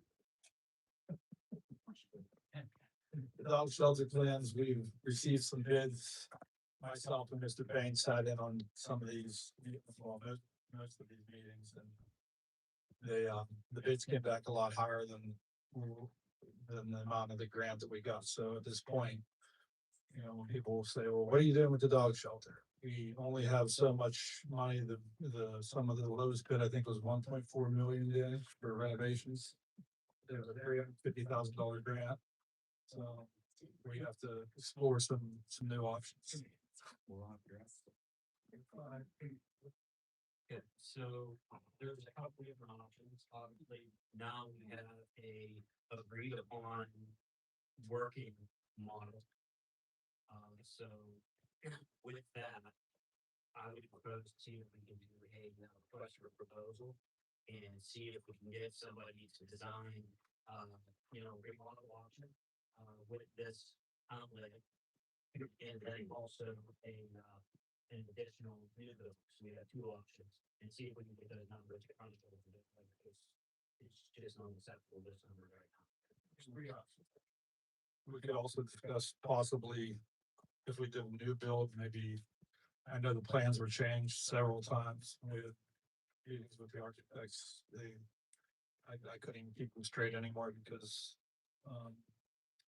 Barb had suggested different things at different meetings that she lost me a couple times. So I think maybe at this point we have everything that she requested that we put in this building. But I think we need to trust the architects now to try to help put it together. So how can we receive bids if every time I turn around, the design is being changed and changed? So if we give her all of her options, she's wishing for in her wish list, we could receive bids. And again, if it's too high at that point, I think there's other options. Maybe we stand a building up and let her design the inside the way she wants. I mean, there's all kinds of things we can talk about to get it moving forward. Well, I think right now, like, from what my understanding is that she likes these options that we're right now. Dan was in the last meeting with her, is that correct? Yes, she said that all the. Because if Mrs. Neswell was here right now, she'd tell everybody she's in favor of renovating the building. That's simple. So she obviously is a fan of the first option, which is that one. It's up on the screen. That's the renovation. The other two options are behind the EMS building, which looks like that. And behind the building right here, near the police department, which is basically identical to flip flop. So she says there are things with this that developers don't necessarily like, but you know what? What I've been talking with her about, and Mr. Hall and I talked about was, there's a lot of different things we can do. We see the layout, we see the size. To reduce costs, like you even mentioned, like there's, other alternative building methods and everything. Yeah. If you put out, kind of like what you're saying, RFP for the footprint. To build a building and have the developers or the volunteers and everything handle the interior. And with something similar like this, with something that work. I mean, because all this is a design to say, well, this work, what do you need, what kind of floor do you need? Yeah, there's a couple different types of proposals. You can have a request for bid where you have your plans already and you say, hey, I want you to build this. Or you have a request for proposal, which then you give a conceptual like this, and then they say, hey, I need you to build something very similar to this, but we have a budget of, so much money. It'd be your best shot, it's gonna be open line, and we can get it effective, and you pick the way to do it. But it has to meet these requirements. So we have to be able to spray down on the inside of the building. We have to, obviously, building code, all these different things, but then they design and there's a lot of contractors out there that enjoy doing that type of stuff. They're because they can put their name on. Well, I did this for Western All Shelter, requested close. It was my design, and we helped them, and I'm sure that there's going to be some kind of newspaper story that's going to get them out there as well. I don't think that's a bad idea, put it up for bid, but I think we only have so much money. I can't imagine the bids being that far off. I mean, maybe we look into another grant, maybe we look into building the shell and letting them, I know the dog shelter themselves, they have substantial amount of money too. Maybe they want to kick in and help the interior. I don't know. I mean, let's just talk about what else we could do to help her, but we only have what, $350,000, or 20. Well, I Maybe think, for 1.4 is the cheapest. and I think that 1.4 is very high, to be honest with you. I think that, we have enough people out there that, can get some name recognition for the website developer that could possibly, help with, recruiting some, builders to do that question specifically. But I do think, that we do need to have some other options. So I would in mind, if we can't get this request for proposal, obviously, no matter what we said, you should be in the plan. I don't have much to. This is in the worst score right now because the plans I sent everybody, this is under, on your iPads. These are the latest drawings. This is what we're discussing this week. Feedback. What's the, I given a budget? It was, when we met with the, dog shelter, well, it was what you need to make the dog shelter work. We started with this renovation idea. The yellow is existing, the blue would be metal. Which was the plan at the time the grant was written. Similar, the plan when the grant was written was to just basically replace the covered parking area with police chiefs use and make it that same footprint into office space. What happened after that, just to refresh everybody's memory, because we talked about this a couple months ago. When we met with Mrs. Biswell, Mr. Shoup, you were there as well. This work for you, this outline, she looked at it, she said, well, you know what, the volunteers and I were talking, we need more space for this, we need more storage space. Boy, it would be nice to have a well-being area, so we took her husband's initial drawing that involves just the carport and expanded that. And if they have a definitive plan now, one we can stick with, then we can ask for, maybe we can ask the architects to come up with something within our budget. And still, we filling out all, some of her criteria, and we only have so much money, unless we get another grant, if you wanna apply for another grant, then one would be out there. Sorry? We're gonna be clear away from a grant if we apply today. The further was. Can we extend the existing grant that long? We can extend that grant, but like, Mr. Wiggins technically right, they wouldn't, you know, you don't apply for a grant this month to get it next month, usually it takes. It's something like an LSA grant, or something like that, usually takes about a year. That's why the option two would be possibly a different type of construction. We talked maybe about pool line construction as opposed to masonry. Maybe it would be cheaper to. Just one of the thoughts. I feel like that needs to be masonry so that it could be hosed down. You can hose up, they do it with horses every day, pole barn. You just metal pan the inside. So that's definitely the way to go, but I'm just trying to throw options out there that we can possibly say. I do like the other options, the metal won't work because whenever I was, at the old show, I had to replace some of the metal outside, some dogs chew it. Oh, see metal. So and say, no, these don't fit our needs or our budget. Look at that, what John just proposed, right? To go back to the architect to say, Well, option three didn't even have parking. I mean, Option three utilizes this part. you could be the parking lot, police spot. So the other thing that we could do is we could do the request for proposal and then, I do like your option, that we talked about it was, if we don't have a little money, if we build that show. And then next year, Sure. so, I mean, that is an option as well. But I think that, the next step forward is we want to possibly see if we can do a request for proposal, whether we want to make a committee.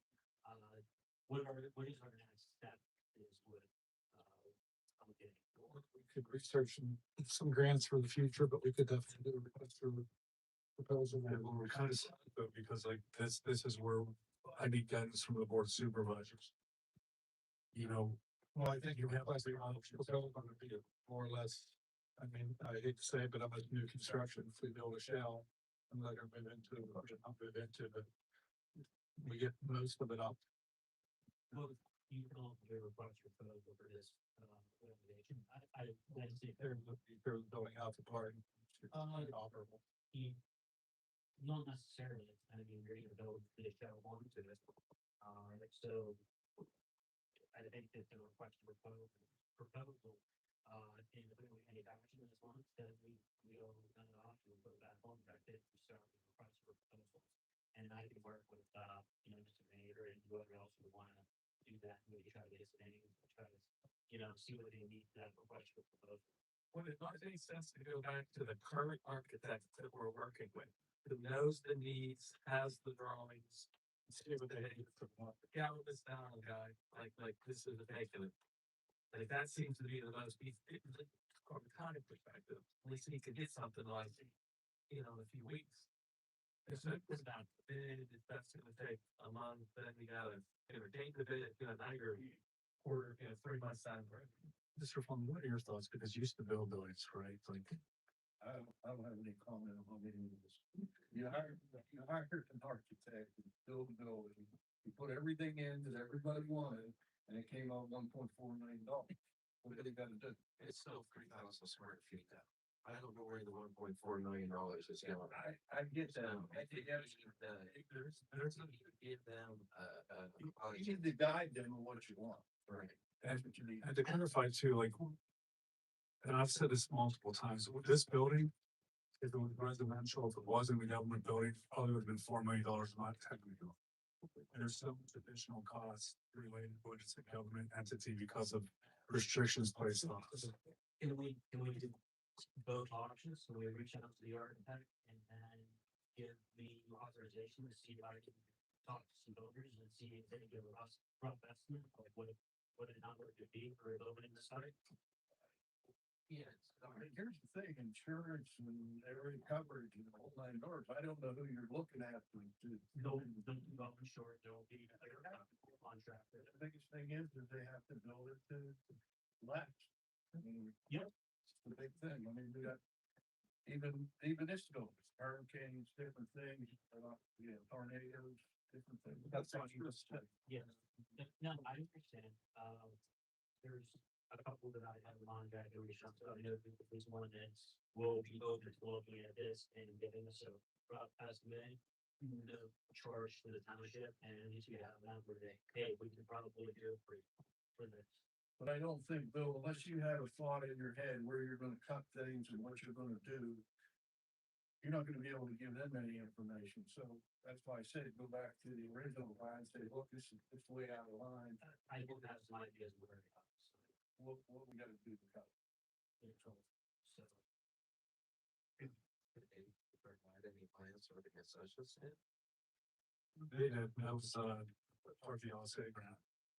That was, I haven't seen anything from the concession stand. Well, let's keep the dog shelter in mind first. Let's get this finished.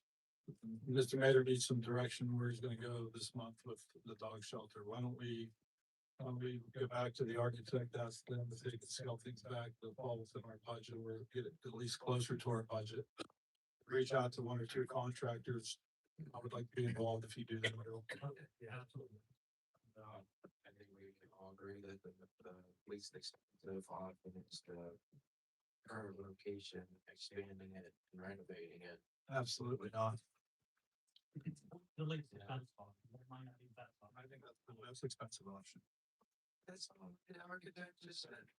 Yeah, I mean, if you're Finish that is the least expensive. yeah, the 1.4 million. Yeah, but again, that's the 2 million was building something completely entirely. What if we change the type of construction? I'm not sold on the fact that it has to be masonry. Okay, regardless of the material, I think that the current location makes the most sense. And it's the most expensive, least expensive. If we're gonna request the bid proposal, we could do both. Yeah, I'm fine with exploring all the options, I think since the financially. Let's do some more investigative work this month. Yeah, obviously you can try to get another grant, because whatever way we go, we're gonna need money in the future. So that doing anyway. So for clarity, we decided what, to go back to the original architect. Now we need to get more on budget, scale it down. And if Mr. Payne wants to reach out to a couple contractors, I'd be a part of that. Yeah, and I'll tap them to all and we'll work together and get something, talking to some contractors and figuring out what we do.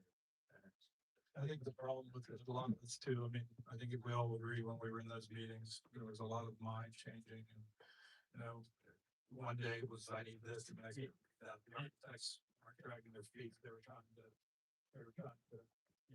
everything that she needed, and then it just. I think that we got some guidelines now, I think that's a good, ideas, I think we're gonna go forward and make a decision. A lot quicker than we could before. All right, you wanna go to the next agenda item? Fire company cancer rider. We don't talk about this.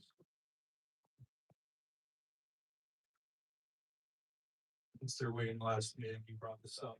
Yeah, I provided the supporting document via email to the supervisors and Mr. Mater. The difference between no coverage and $10,000 coverage is an additional $7,000 roughly. And the difference between $10,000 and $20,000 is another $7,000 for a total of $14,000. And I feel personally that that's what we just, I know that everybody's increased their insurance rates, but I think that should be paid, but it should be paid out of the referendum money that we just got an extra $140,000 this year. I think we should pay it out of that. It's $132,000. That's my recommendation to the board. I think we should pay it out of that money. Does anybody else have any input on that?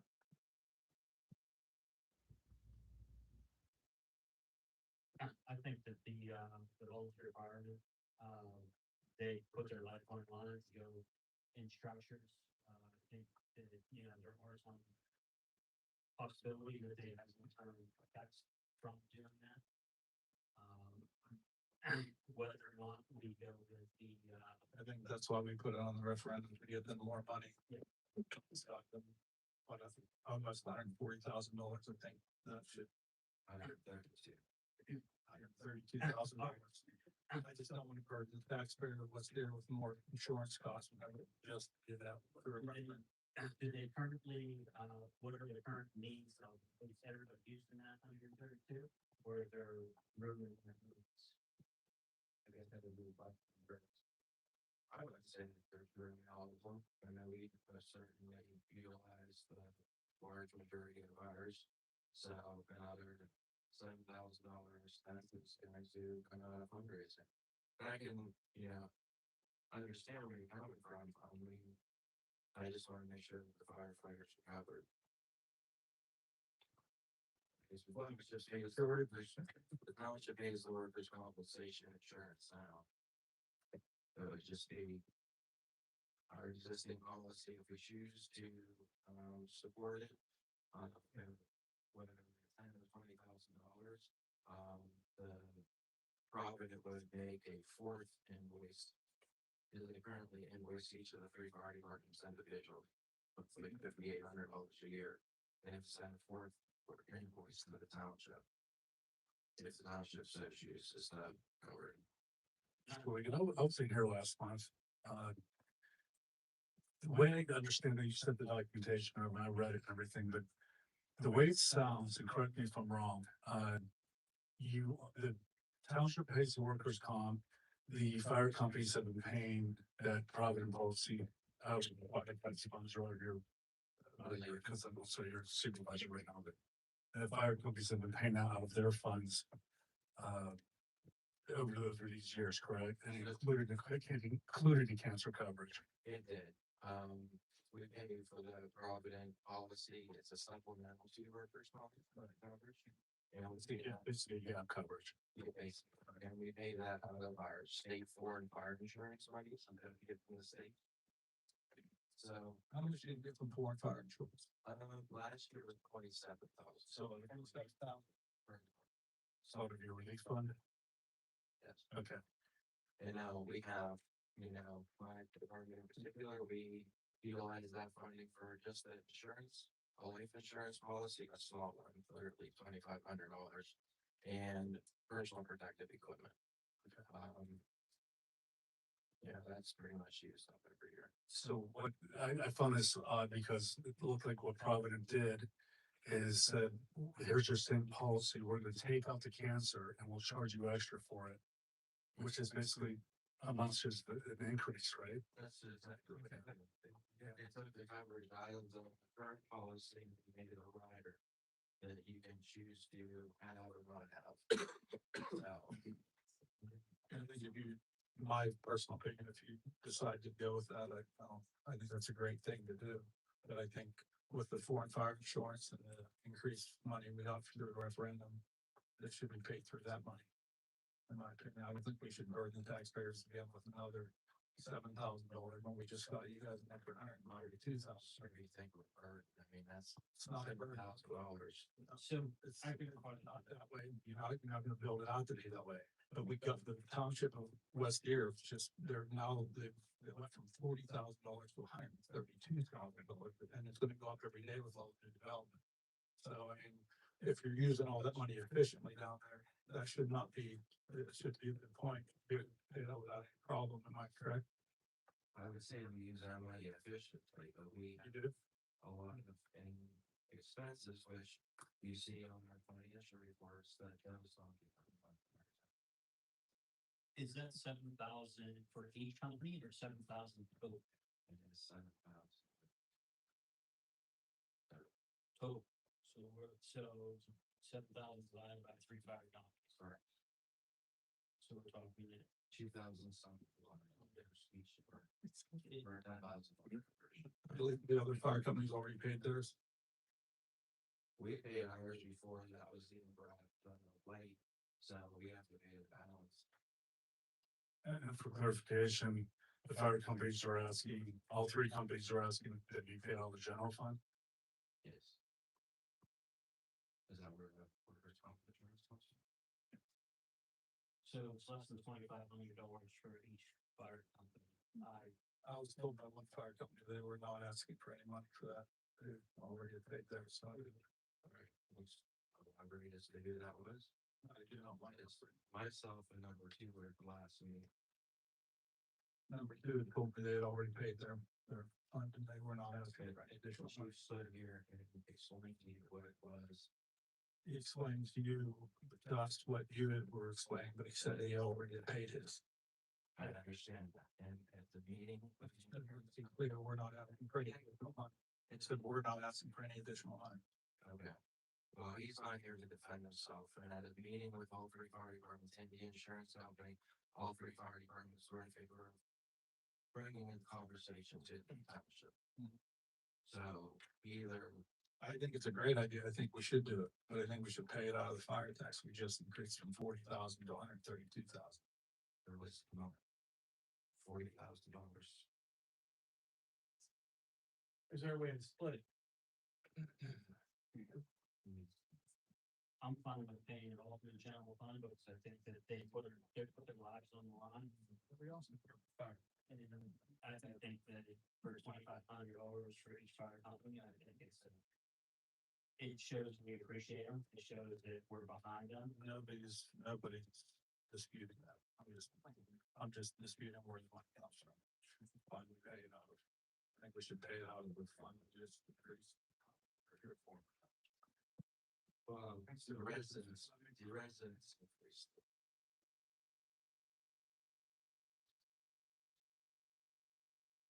Other supervisors, I think, Phil. Yeah, I'm sorry. Can you offer an opinion on this? Like you said, I think the fire company does a great job in the whole thing, but taxes will be in the referendum. I need to look at it, see what we got. Give me more time. Mr. McGurk? I'd be willing to look at something like the split. Each company picks in 1,000 plus, we have to. Do we want to table this until next month's meeting? I would like to. And I vote is travel.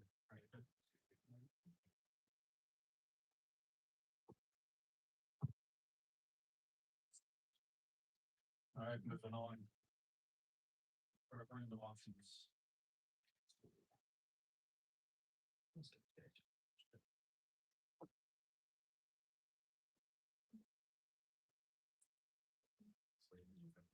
Yeah. You want to elaborate on it? Yeah, briefly, I can go into as much detail as the board wants me to, but the board did receive a memo from me regarding this matter. Didn't get a chance to read that. It's fairly lengthy. Yes. So, the discussion that came up before was the 5 supervisors with the 4 districts with 1 at large. And I explained what I did in my memos. I went through and I explained the history of that, and Mr. Fleming was the chairman of the board, chairperson of the board of supervisors back then. And he was also on the, charter commission. And what I explained in the memo for everybody, here for your benefit is that it was an easy decision by the charter commission. Charter commission put a lot of time, a lot of effort, a lot of due diligence into their decision. They also had a public workshop that was open to the public, was advertised, open to the public. The public was asked to come and provide feedback. Because the only thing the charter commission knew for sure is they wanted to go down from 7 supervisors to 5. But what they presented to the public was 3 different options. One option was stay at large with those 5, go to 5 districts, or go to 4 districts with 1 at large. And after a lot of discussion, Mr. Fleming, if you want to add into this, it was discussed that it probably made most sense to go to the 4+1, simply because it's the only way they can guarantee that there's representation throughout the township. The way I explained it to the board of supervisors in my memo was there was one huge con, and that was you could have 5 people from 1 block, 5 neighbors, all in one area, and to the detriment of everybody else in the township. And that was the only way the charter commission could see if you could make even things up throughout the township. That's also the reason why they gave the 1 at large instead of going with 5 districts. They went 4 districts, 1 at large. So you had 1 person at all times that could basically, the way it was described by one of the charter commission members was that 1 person could basically be a tiebreaker throughout the entire municipality. I'd like to comment on this too. I was an advocate for bringing back everybody running large, more supervisors, even before I was a supervisor. And after contemplating everything, I mean, it does make you think if you do bring everybody back at large, which I was all in support of that. You can do exactly what Mr. Mayor just said. You can get everybody from, you get somebody that's passionate about an election, certain agenda. You can bring everybody, you could have everybody from 1 city block right there. So I could go either way on this one. So I think that has happened in the past, and it would still have to be elected. It happened before. I must be before my time, but I think the bigger concern was the residents are upset that 50% of the population will not be able to participate in the next election. And I brought this up multiple times before. We currently have residents voting in the wrong districts. And when we brought it to the county's attention that I was listed in the wrong district and somebody else was listed in the wrong district, the county said, I wish you guys would just get rid of the districts. They don't even understand what the districts are. They said that whenever I went down there, because, everybody was listed. Before you continue, can you elaborate a little bit on the districts? Yeah, that's something else I mentioned with the board of supervisors. This process, although we've been into this for like 7 or 8 years now, has never been completed. Because what was supposed to happen when this all started, when the charter commission first started, there were 8 voting districts. Everybody was at large. Nobody realized that there was a problem with the system because everybody was at large. There were no conflicts. What we have in Western Township now is you have 2 separate, we try to explain this in the, there's a lot of great confusion, but we try explaining this through the newsletter and outreach and things like that. There are voting districts and there are supervisor districts, and they're not the same. Some people, and I use myself as an example, when I moved to Western Township, I moved to the Oakwood plant near Bedford. I got my voting card. I registered to vote in Western Township. I went to vote that day, and they had me voting in number 3 fire hall. For anybody who knows here, number 3 fire hall was not in district number 1. And on my way, because I was new to the township, on my way to vote at number 3 fire hall, I passed St. Victor's and noticed it was a voting location. So as soon as the office opened up for the county elections, I contacted them and asked them, Can you please explain to me why this move, I'm the township manager in Western Township, I'm assuming other people have the same model. Why are you having me vote at number 3 fire hall when I passed the voting location on the way? And she said, well, that shouldn't have, we signed those randomly, we can change that for you, they changed me the same pictures that day. We understand all of that. But we never petitioned the court, it's not the county. We always were on the impression the county was gonna change it. Every time I brought it up, you said it was the county's issue, and I said, well, in fact, I election. And the county, I reached out to the county director of elections. The board of supervisors has to vote to send this to the court. The court's designed to decide that. We need to do that anyhow. I can tell everybody in this room, the voting districts are designed to be equally distributed. So if you have 8 voting districts, each of them should have, from making this up, 1,000 people. Well, with all the new development that's taking place, those districts haven't changed since before I was hired here 17 years ago. So we need to do that anyhow. And my point is, if we do that, and we petition the courts, and these voting districts are then made to match the supervisor districts, then you can accurately determine whether or not this is working or not working. 50% of the townships are not eligible to vote. Well, there's 4. So, well, 5, technically 5, because you have the 4 districts plus 1. And their defense, not one way or another on this one, but essentially they would have already voted, those districts would have already elected their person in office the previous way. That also means that they're not voting in every election, and it makes it disheartening to come on to vote again.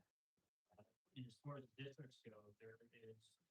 I think they did this initially to make sure they have representation in all corners, but I'd like to hear. Because that was the thing that Cedar Ridge and Ground Stronger were saying they were representatives. That's they were saying Russell can control everything. But that was, I guess, there's something you believe. Back in the day, yeah, well, that's What? It was time. You look at the makeup of the board, yeah, it was all. Cedar Ridge, sorry, no, Cedar Ridge made up, still probably does make up the largest voting block, the largest population center of the township. And throughout the entire history of Cedar Ridge being in existence in Western Township, 1 supervisor has been from Cedar Ridge, and that's been Jordan. No, I mean, there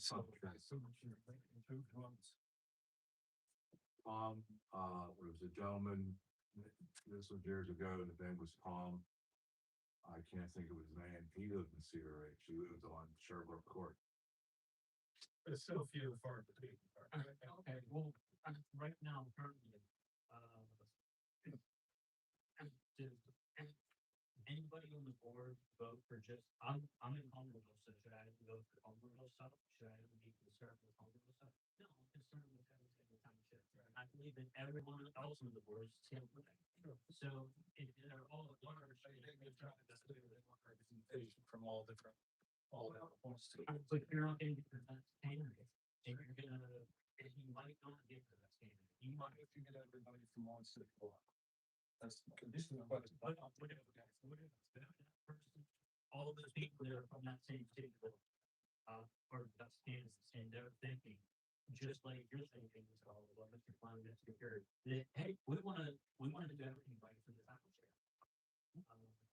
But now, we could have, there was a lot of people that was really qualified in our election, because, you know, One concern, I could put it up on the screen because we actually had a slideshow at that public workshop.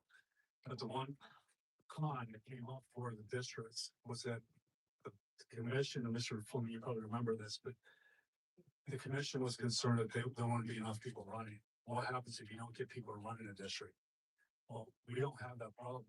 We have 4 people running from one district this past election. Yeah, the election before that, you did not. What do you mean? You didn't have anybody voting or running in a particular district. Mr. Smullen ran on the Reagan ballot because nobody was on that ballot. It was on the ballot. this is the time. Correct? So I think you do lose your ability to select the best candidates if 2 of them happen to live in the same district. And then if you have somebody that isn't in that nobody runs in that district. Luckily, Mr. Smallman representing District 4, when they come up here and make decisions, I'll make decisions for the whole country. That's right. And that's, again, the key question is how do you ensure distribution throughout the township? How do you ensure that? It is if you have districts, and that's what the charter commission. Well, here's the other downfall that I see on the list. If nobody runs, then the supervisors appoint.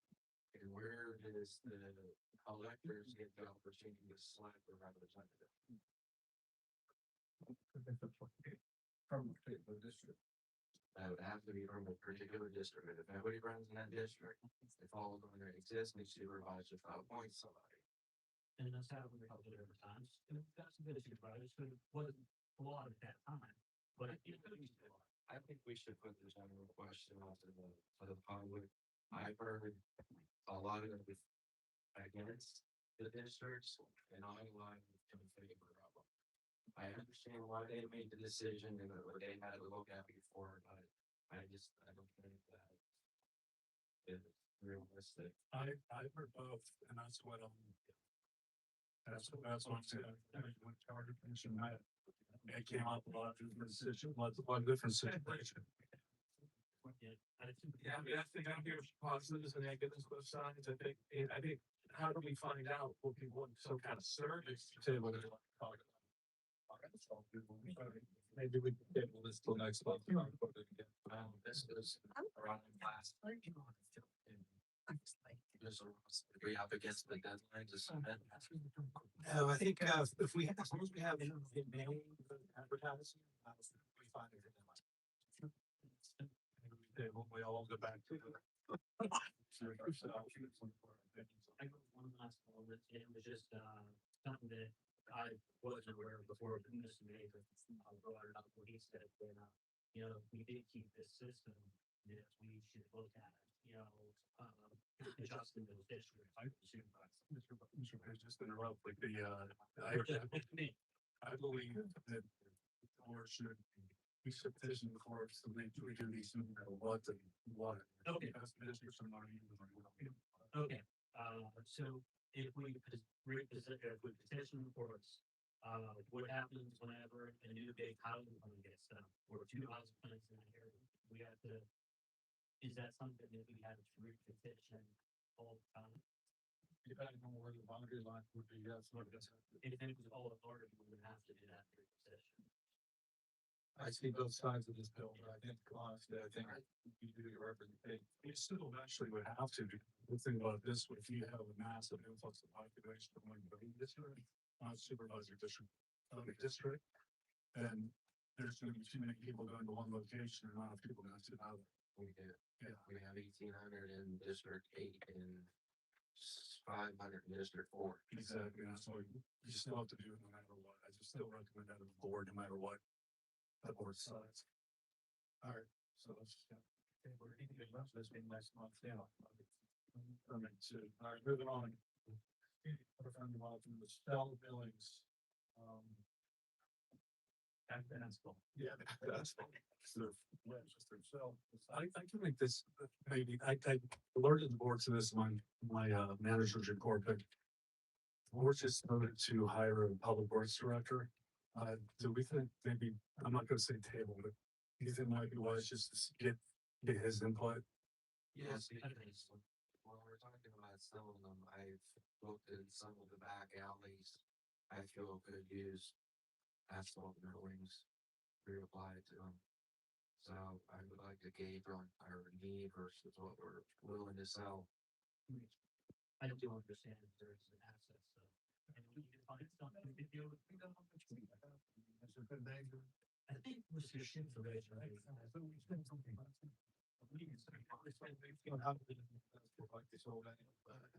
One time I did calculate. I was just gonna ask, you do 1,800 pounds. Yes.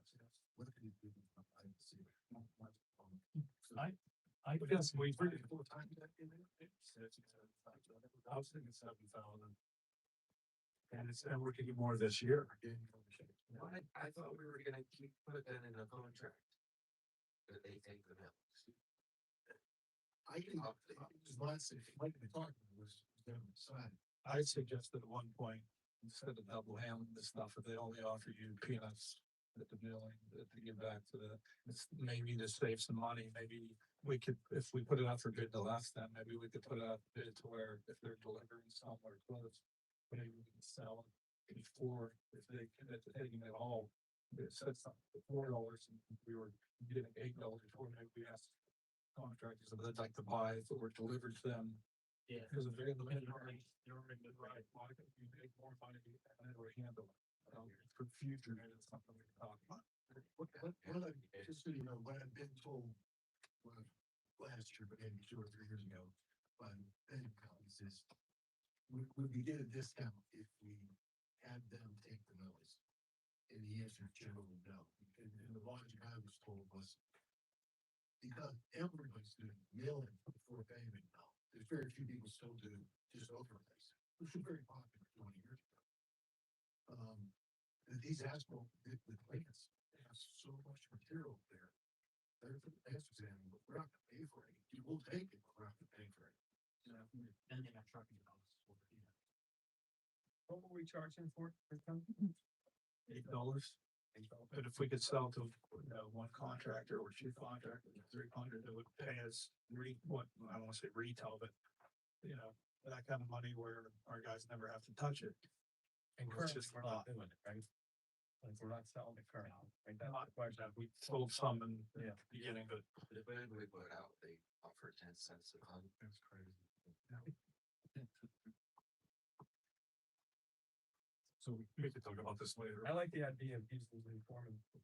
I also like the idea of whatever the number, and then if we have somebody that, supply or whatever that's close. I don't think that, maybe a large portion. Yeah. Those are the people who, correct me if I'm wrong, Mr. Ship, those are the people who gave us 10 cents a time. That was a payment company, but I mean, I've reached out to folks that literally do buy, because the state sells theirs at a pretty reduced cost. And then they'll take it, purchase from the state, then they'll sell it for more expensive to them, Yeah, they get it for a buck and sell it for 12. But Mike's been around the block quite a bit. I think it's a good idea to talk to them. I don't know what they're doing over in Boston, where he's at, so, I mean, they need to do something more. All right, well, we can bring that up to Mr. Fonklin. When is his hire date? I think it will be May 1st. New business for future discussion and action. I got a, comment, I'm not sure if it's more full business, the phone system, did you ever get that updated, so directory? The phone system, we had the phone guy in here and I wish, Mr. Borchek was still here. That was just a week or two ago. I don't know, they talked about the directory, but the directory is not gonna come in automatically because we've always wanted them to answer the phones and we only have 5 people working.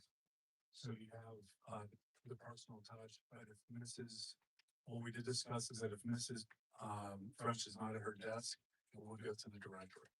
Is there any action the board needs to take to get that to be resolved? So whenever a resident calls, they can get Mrs. French or another. So That's what I just mentioned, what normally happens is Mrs. French answers the phone, if she's not there, and if, Mrs. Marley, knows it's a call she can answer, but if she doesn't pick up, then it goes to the directory during working hours. After working hours, automatically goes to the directory. is that place on? From what I understand. Okay, good. All right, announcements?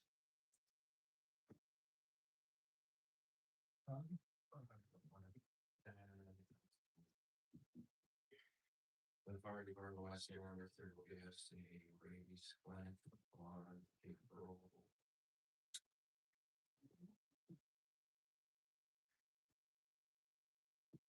Okay. Any other announcements? Public comment, non-agenda matters, general township concern. Yeah, Frank Kaufman again. Just to listen to your comment of your road department, your road program, you may want to consider Russellton Dorseyville is not a township road. It's a state road. Right, the part that is in consideration is in front of the townhouses. That's not what should. Oh, yeah, the size tax.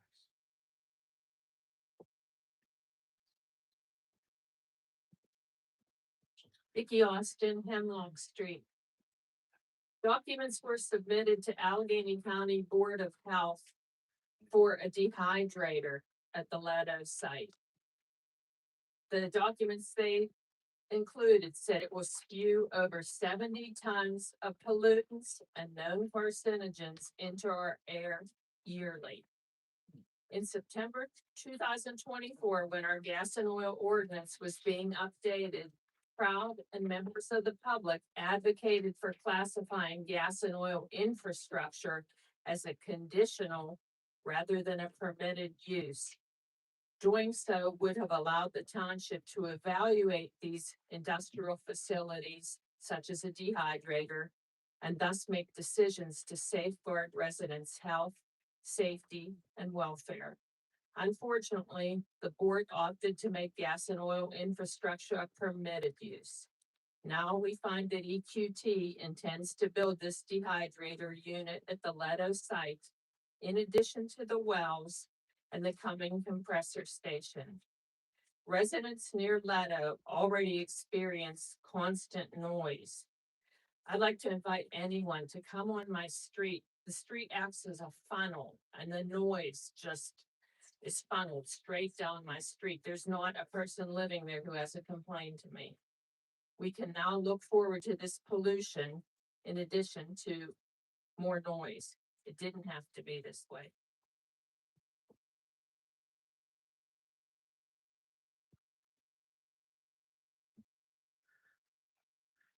Thank you for bringing up the fire department referendum money.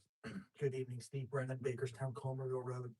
I'm speaking on my own behalf and on behalf of the fire department, although I am a member.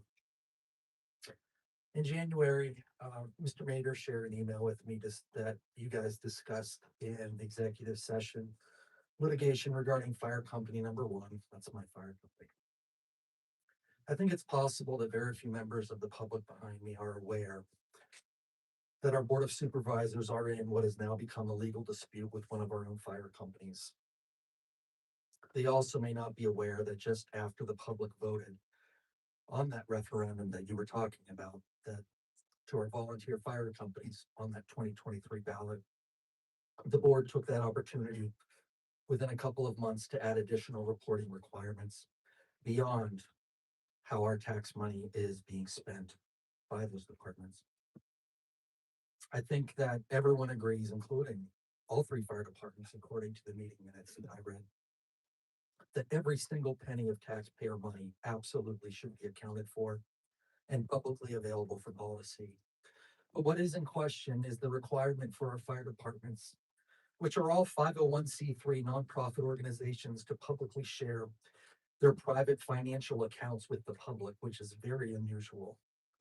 What I would like the board to consider for your next executive session is to honestly ask yourselves whether you and we as a community really believe that a local government should be peeking into any nonprofit organization's private accounts that have zero interaction with any taxpayer money in any way, not to mention also demanding financial reports from a completely separate organization, a volunteer fire departments relief association that has a completely unique tax ID and has no relationship with the township at all.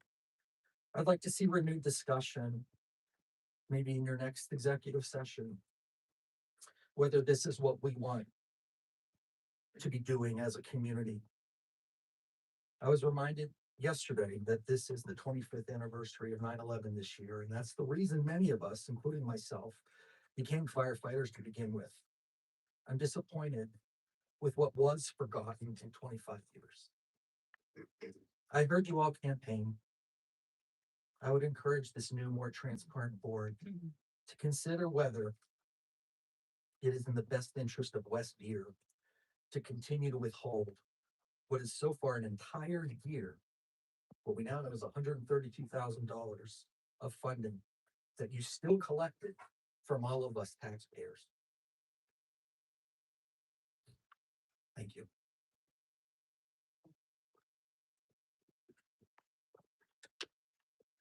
I'm David Conceal on 3687 Cedar Ridge Road. I'm just expressing my concerns with the excess water I've been receiving on my property since the new developments have been added. Last Thursday, my yard flooded and started putting septic up into my home. Where to relocate my young children and my wife. I reached out to Weaver Homes, who built Ridgewood Estates, and he sent me the plans, which shows the retention ponds draining into a basin, which then go under Cedar Ridge into the creek that goes in my neighbor's yard and my yard. And I was just wondering, I've been to the meetings when they were doing that. And I was just wondering why there was no study for a 20 or 50-year-old storm or any rain events. I now have my neighbor threatening to take legal action on me for the flooding, which I don't understand how that's my fault. I received bids for a new pipe under my driveway because my current pipe cannot withstand the extra water I'm receiving. And I have bids from 19,000 all the way to 15, down to 15 was the lowest. On top of all this, I have the state has a culvert that just drains from Cedar Ridge directly into my yard. I've contacted the state, they came, they looked at it, said there's nothing wrong with them. I have videos of it, I have pictures of all the flooding.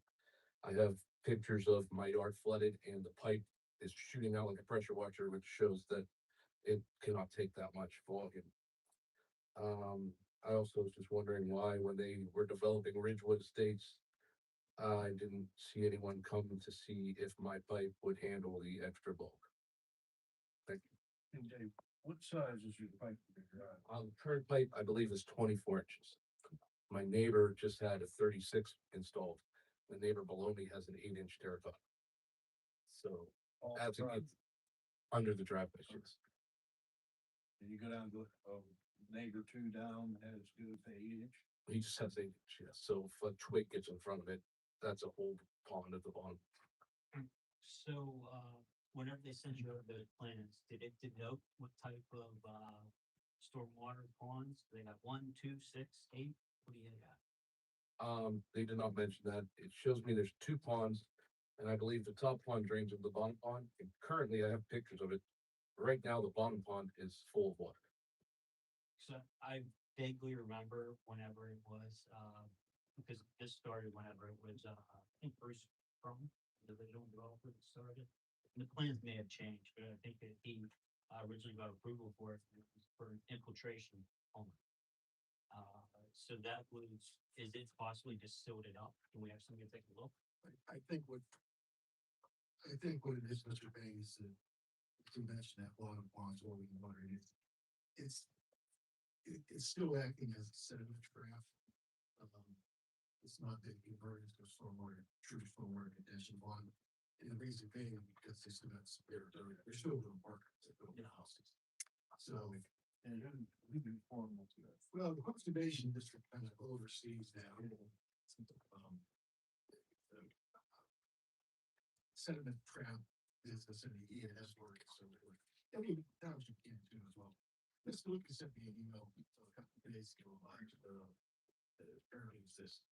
And I just frankly haven't had a chance to look into it, but I'm going to. What's your name again, sir? Just so I can. David Castillo. David Conceal. David, how long have you lived there? I've been here for about 11 years. This for work. And yes, so I've never really had it. And then as a new development started coming, it started getting a little worse. And then this Thursday was by far the worst. That it backed up so much that it leached into my leach bed and brought sewage up into my septic system, overflowed. And that has never happened. Did you install the pipe? No, that was there whenever I purchased it. There's a chance that the pipe would be too small. So the previous 10 years I've been there, my pipe flowed. Now my pipe can be replaced. It's an old tin whistle pipe. But I never expected to have to, go up to 36-inch pipe Yeah. and receive bids for 19.5. I go look at everything you got there. I will. Figure out who it is. Can we remain the maintainer on? Can we remain the maintainer on? Oh, definitely. It's still not a stormwater. Yeah, that's the glitch. Until they get the site pretty well stabilized. They're required to, like, as he says, it's virtually full. The reason it's virtually full is to give that sediment time to settle out of the water in the pond, down to the pond. Well, is there currently that sediment, is it just the sediment can it be cleaned out some? And then add a little bit more capacity, to actually reduce the size of the outflow? I mean, there's supposed to be measuring sticks in there, rods in there, to tell you how much sediment's in there, and how much you so far you're required to clean up. I drove past it, and it's to the right. Dave, your number, we have your number. I'm not sure. I could give it to someone. Please make sure. You let me in there, David. 977-1641. Those last four digits again. What's that? What were the last four digits again? 1641.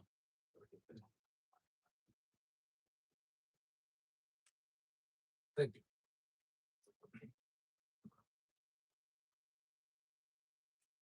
Yeah, very said a couple thing. I'll be brief. I know we're a full card when I go home. I just first of all want to say, although it was lengthy, I appreciate the discussion you guys did around the agenda and things. I think that was very helpful. I just wanted to put in there that having at least, one of the things that having a brief explanation that will help do is maybe at the beginning reduce unnecessary public comment and some of the duplication because we'll have some idea of what's actually going to be discussed. So I appreciate that. I also wanted to mention that the comment at the end is very helpful because there are things that come up during the meeting that we might want to follow up on because you are representatives and this is a way to talk to you all at once. I did want to mention also briefly that the information Vicky's handed out about that additional dehydrator they want to put in. I should just point out that I go look it up. The 400-barrel tanks, that's 16,000 gallons of tank. They're going to store 48,000 gallons of brine, fracking fluid that they said when they had the hearing they were not going to do. So things are changing, and unfortunately, the township's not aware. I wish we had a conditional use vaccine for that type of equipment because we could have some say so on what they can. The other thing I wanted to mention briefly is, I mentioned this to the man at the end of the last meeting. If I can be of any help with an IT consulting on the video stuff, I'm happy to do it. That was my career for 48 years until I thought I retired, which apparently I haven't. I'm offering, if I can give any help for consult, I'll be happy to do that. And Daniel, just so you know, somebody alerted us at 9:30 a live stream stop. Thank you. Just to clarify, we're not gonna get any input drawings for permits for this. For the gas behind this. I would assume we would get at least a building permit for it, but I don't want to misspeak on the record, I'm not aware. Good evening. I just have a question here. The section 34, public comment. Could it maybe in there, you put in non-agenda items, also discussion items not voted on? So that you could discuss things, because the next thing item we're gonna bring up, even though it's on the the agenda, I have no idea what it was. Referendum questions, options. And I'm just following up on what Mr. Harbaugh said, that I too was one time in favor of going to at large. But I think it's probably better off to stay the way it is. Because it does give equal representation, and you could have people, all 5 people from one street, one district, one area. So I changed my opinion on that. And if you would think about adding discussion items only into that public comment, it might cover some of the things you're talking about. Because we don't know what some of these are. They're just a title. So therefore, you're opening that up to be discussed, not all the other stuff, but anything that we don't know what it is could be added as a bonding discussion item, so. Are you talking about having a public comment for each of the discussion items? Just open it up to all, if not all of them. You'd be able to do that under public comment, you can make comments on. Yeah, but no, it's just never agenda items. Or for the public into the discussion? Especially when we don't have it listed what it is. Well, like, because nobody knows, I didn't know what referendum option. I think I we actually already- do look like. we already have the sort of description down, but I agree with you, that's not. You know, we could put in, that's where you might have some discussion, not on all the other end of, that, you know, that you're voting on, obviously. I think, and if right on that, why would we discuss things that are being voted? We just wanted to discuss things, you should. That's just my thought.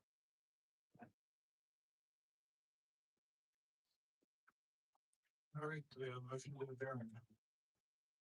Anybody else?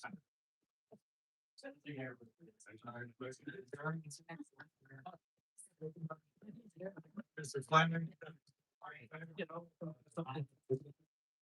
Great, so. I like your idea. I'm not gonna be saying this subject. Yeah. Just like, we didn't know what that was. I'm not like the referendum. I don't know what's, I think it had to do with it being about. But what if it was about? I read. I have no idea what that is. So that should be something that, somebody I didn't know what it was. Can they know about these? Stuff you can vote on, so. I agree with that. Yeah.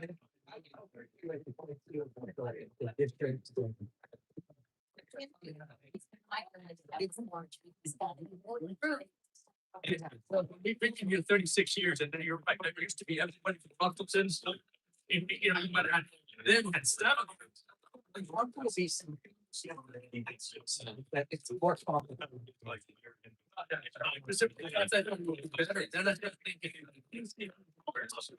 Because we would get to the next, like, why is everybody from District 1?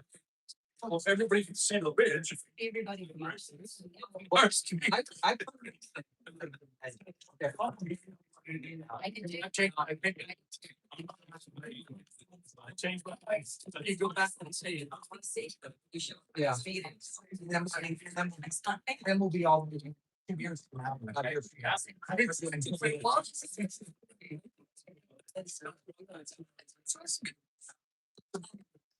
So, you know, so I'd rather be like screw at large and be. You know, until the 2 terms out. Zero, that's another. I'm gonna start dressing down. The other one.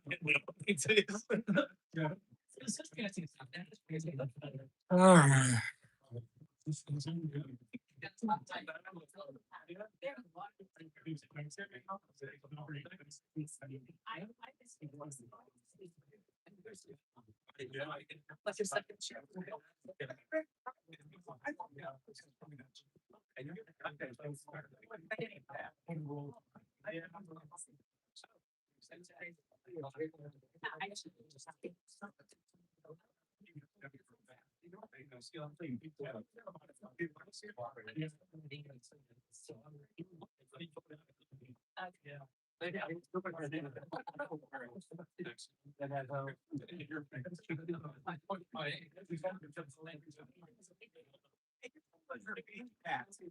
This one's yours.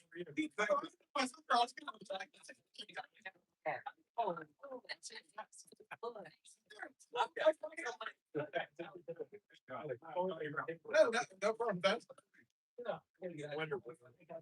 Right. Yeah, actually, it's London, I was.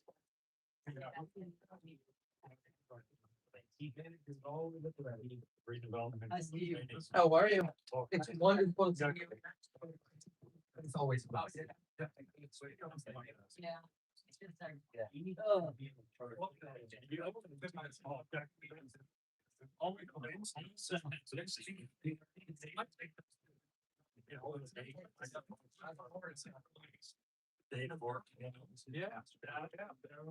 Orange County. Well. But we're in the government. where I was.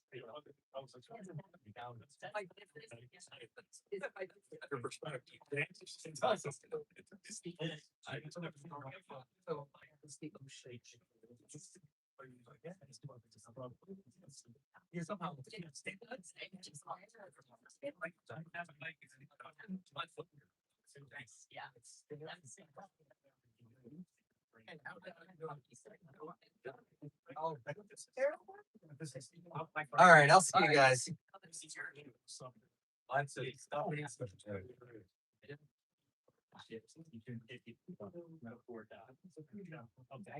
Thanks for doing that. You're welcome. Actually, 9:30.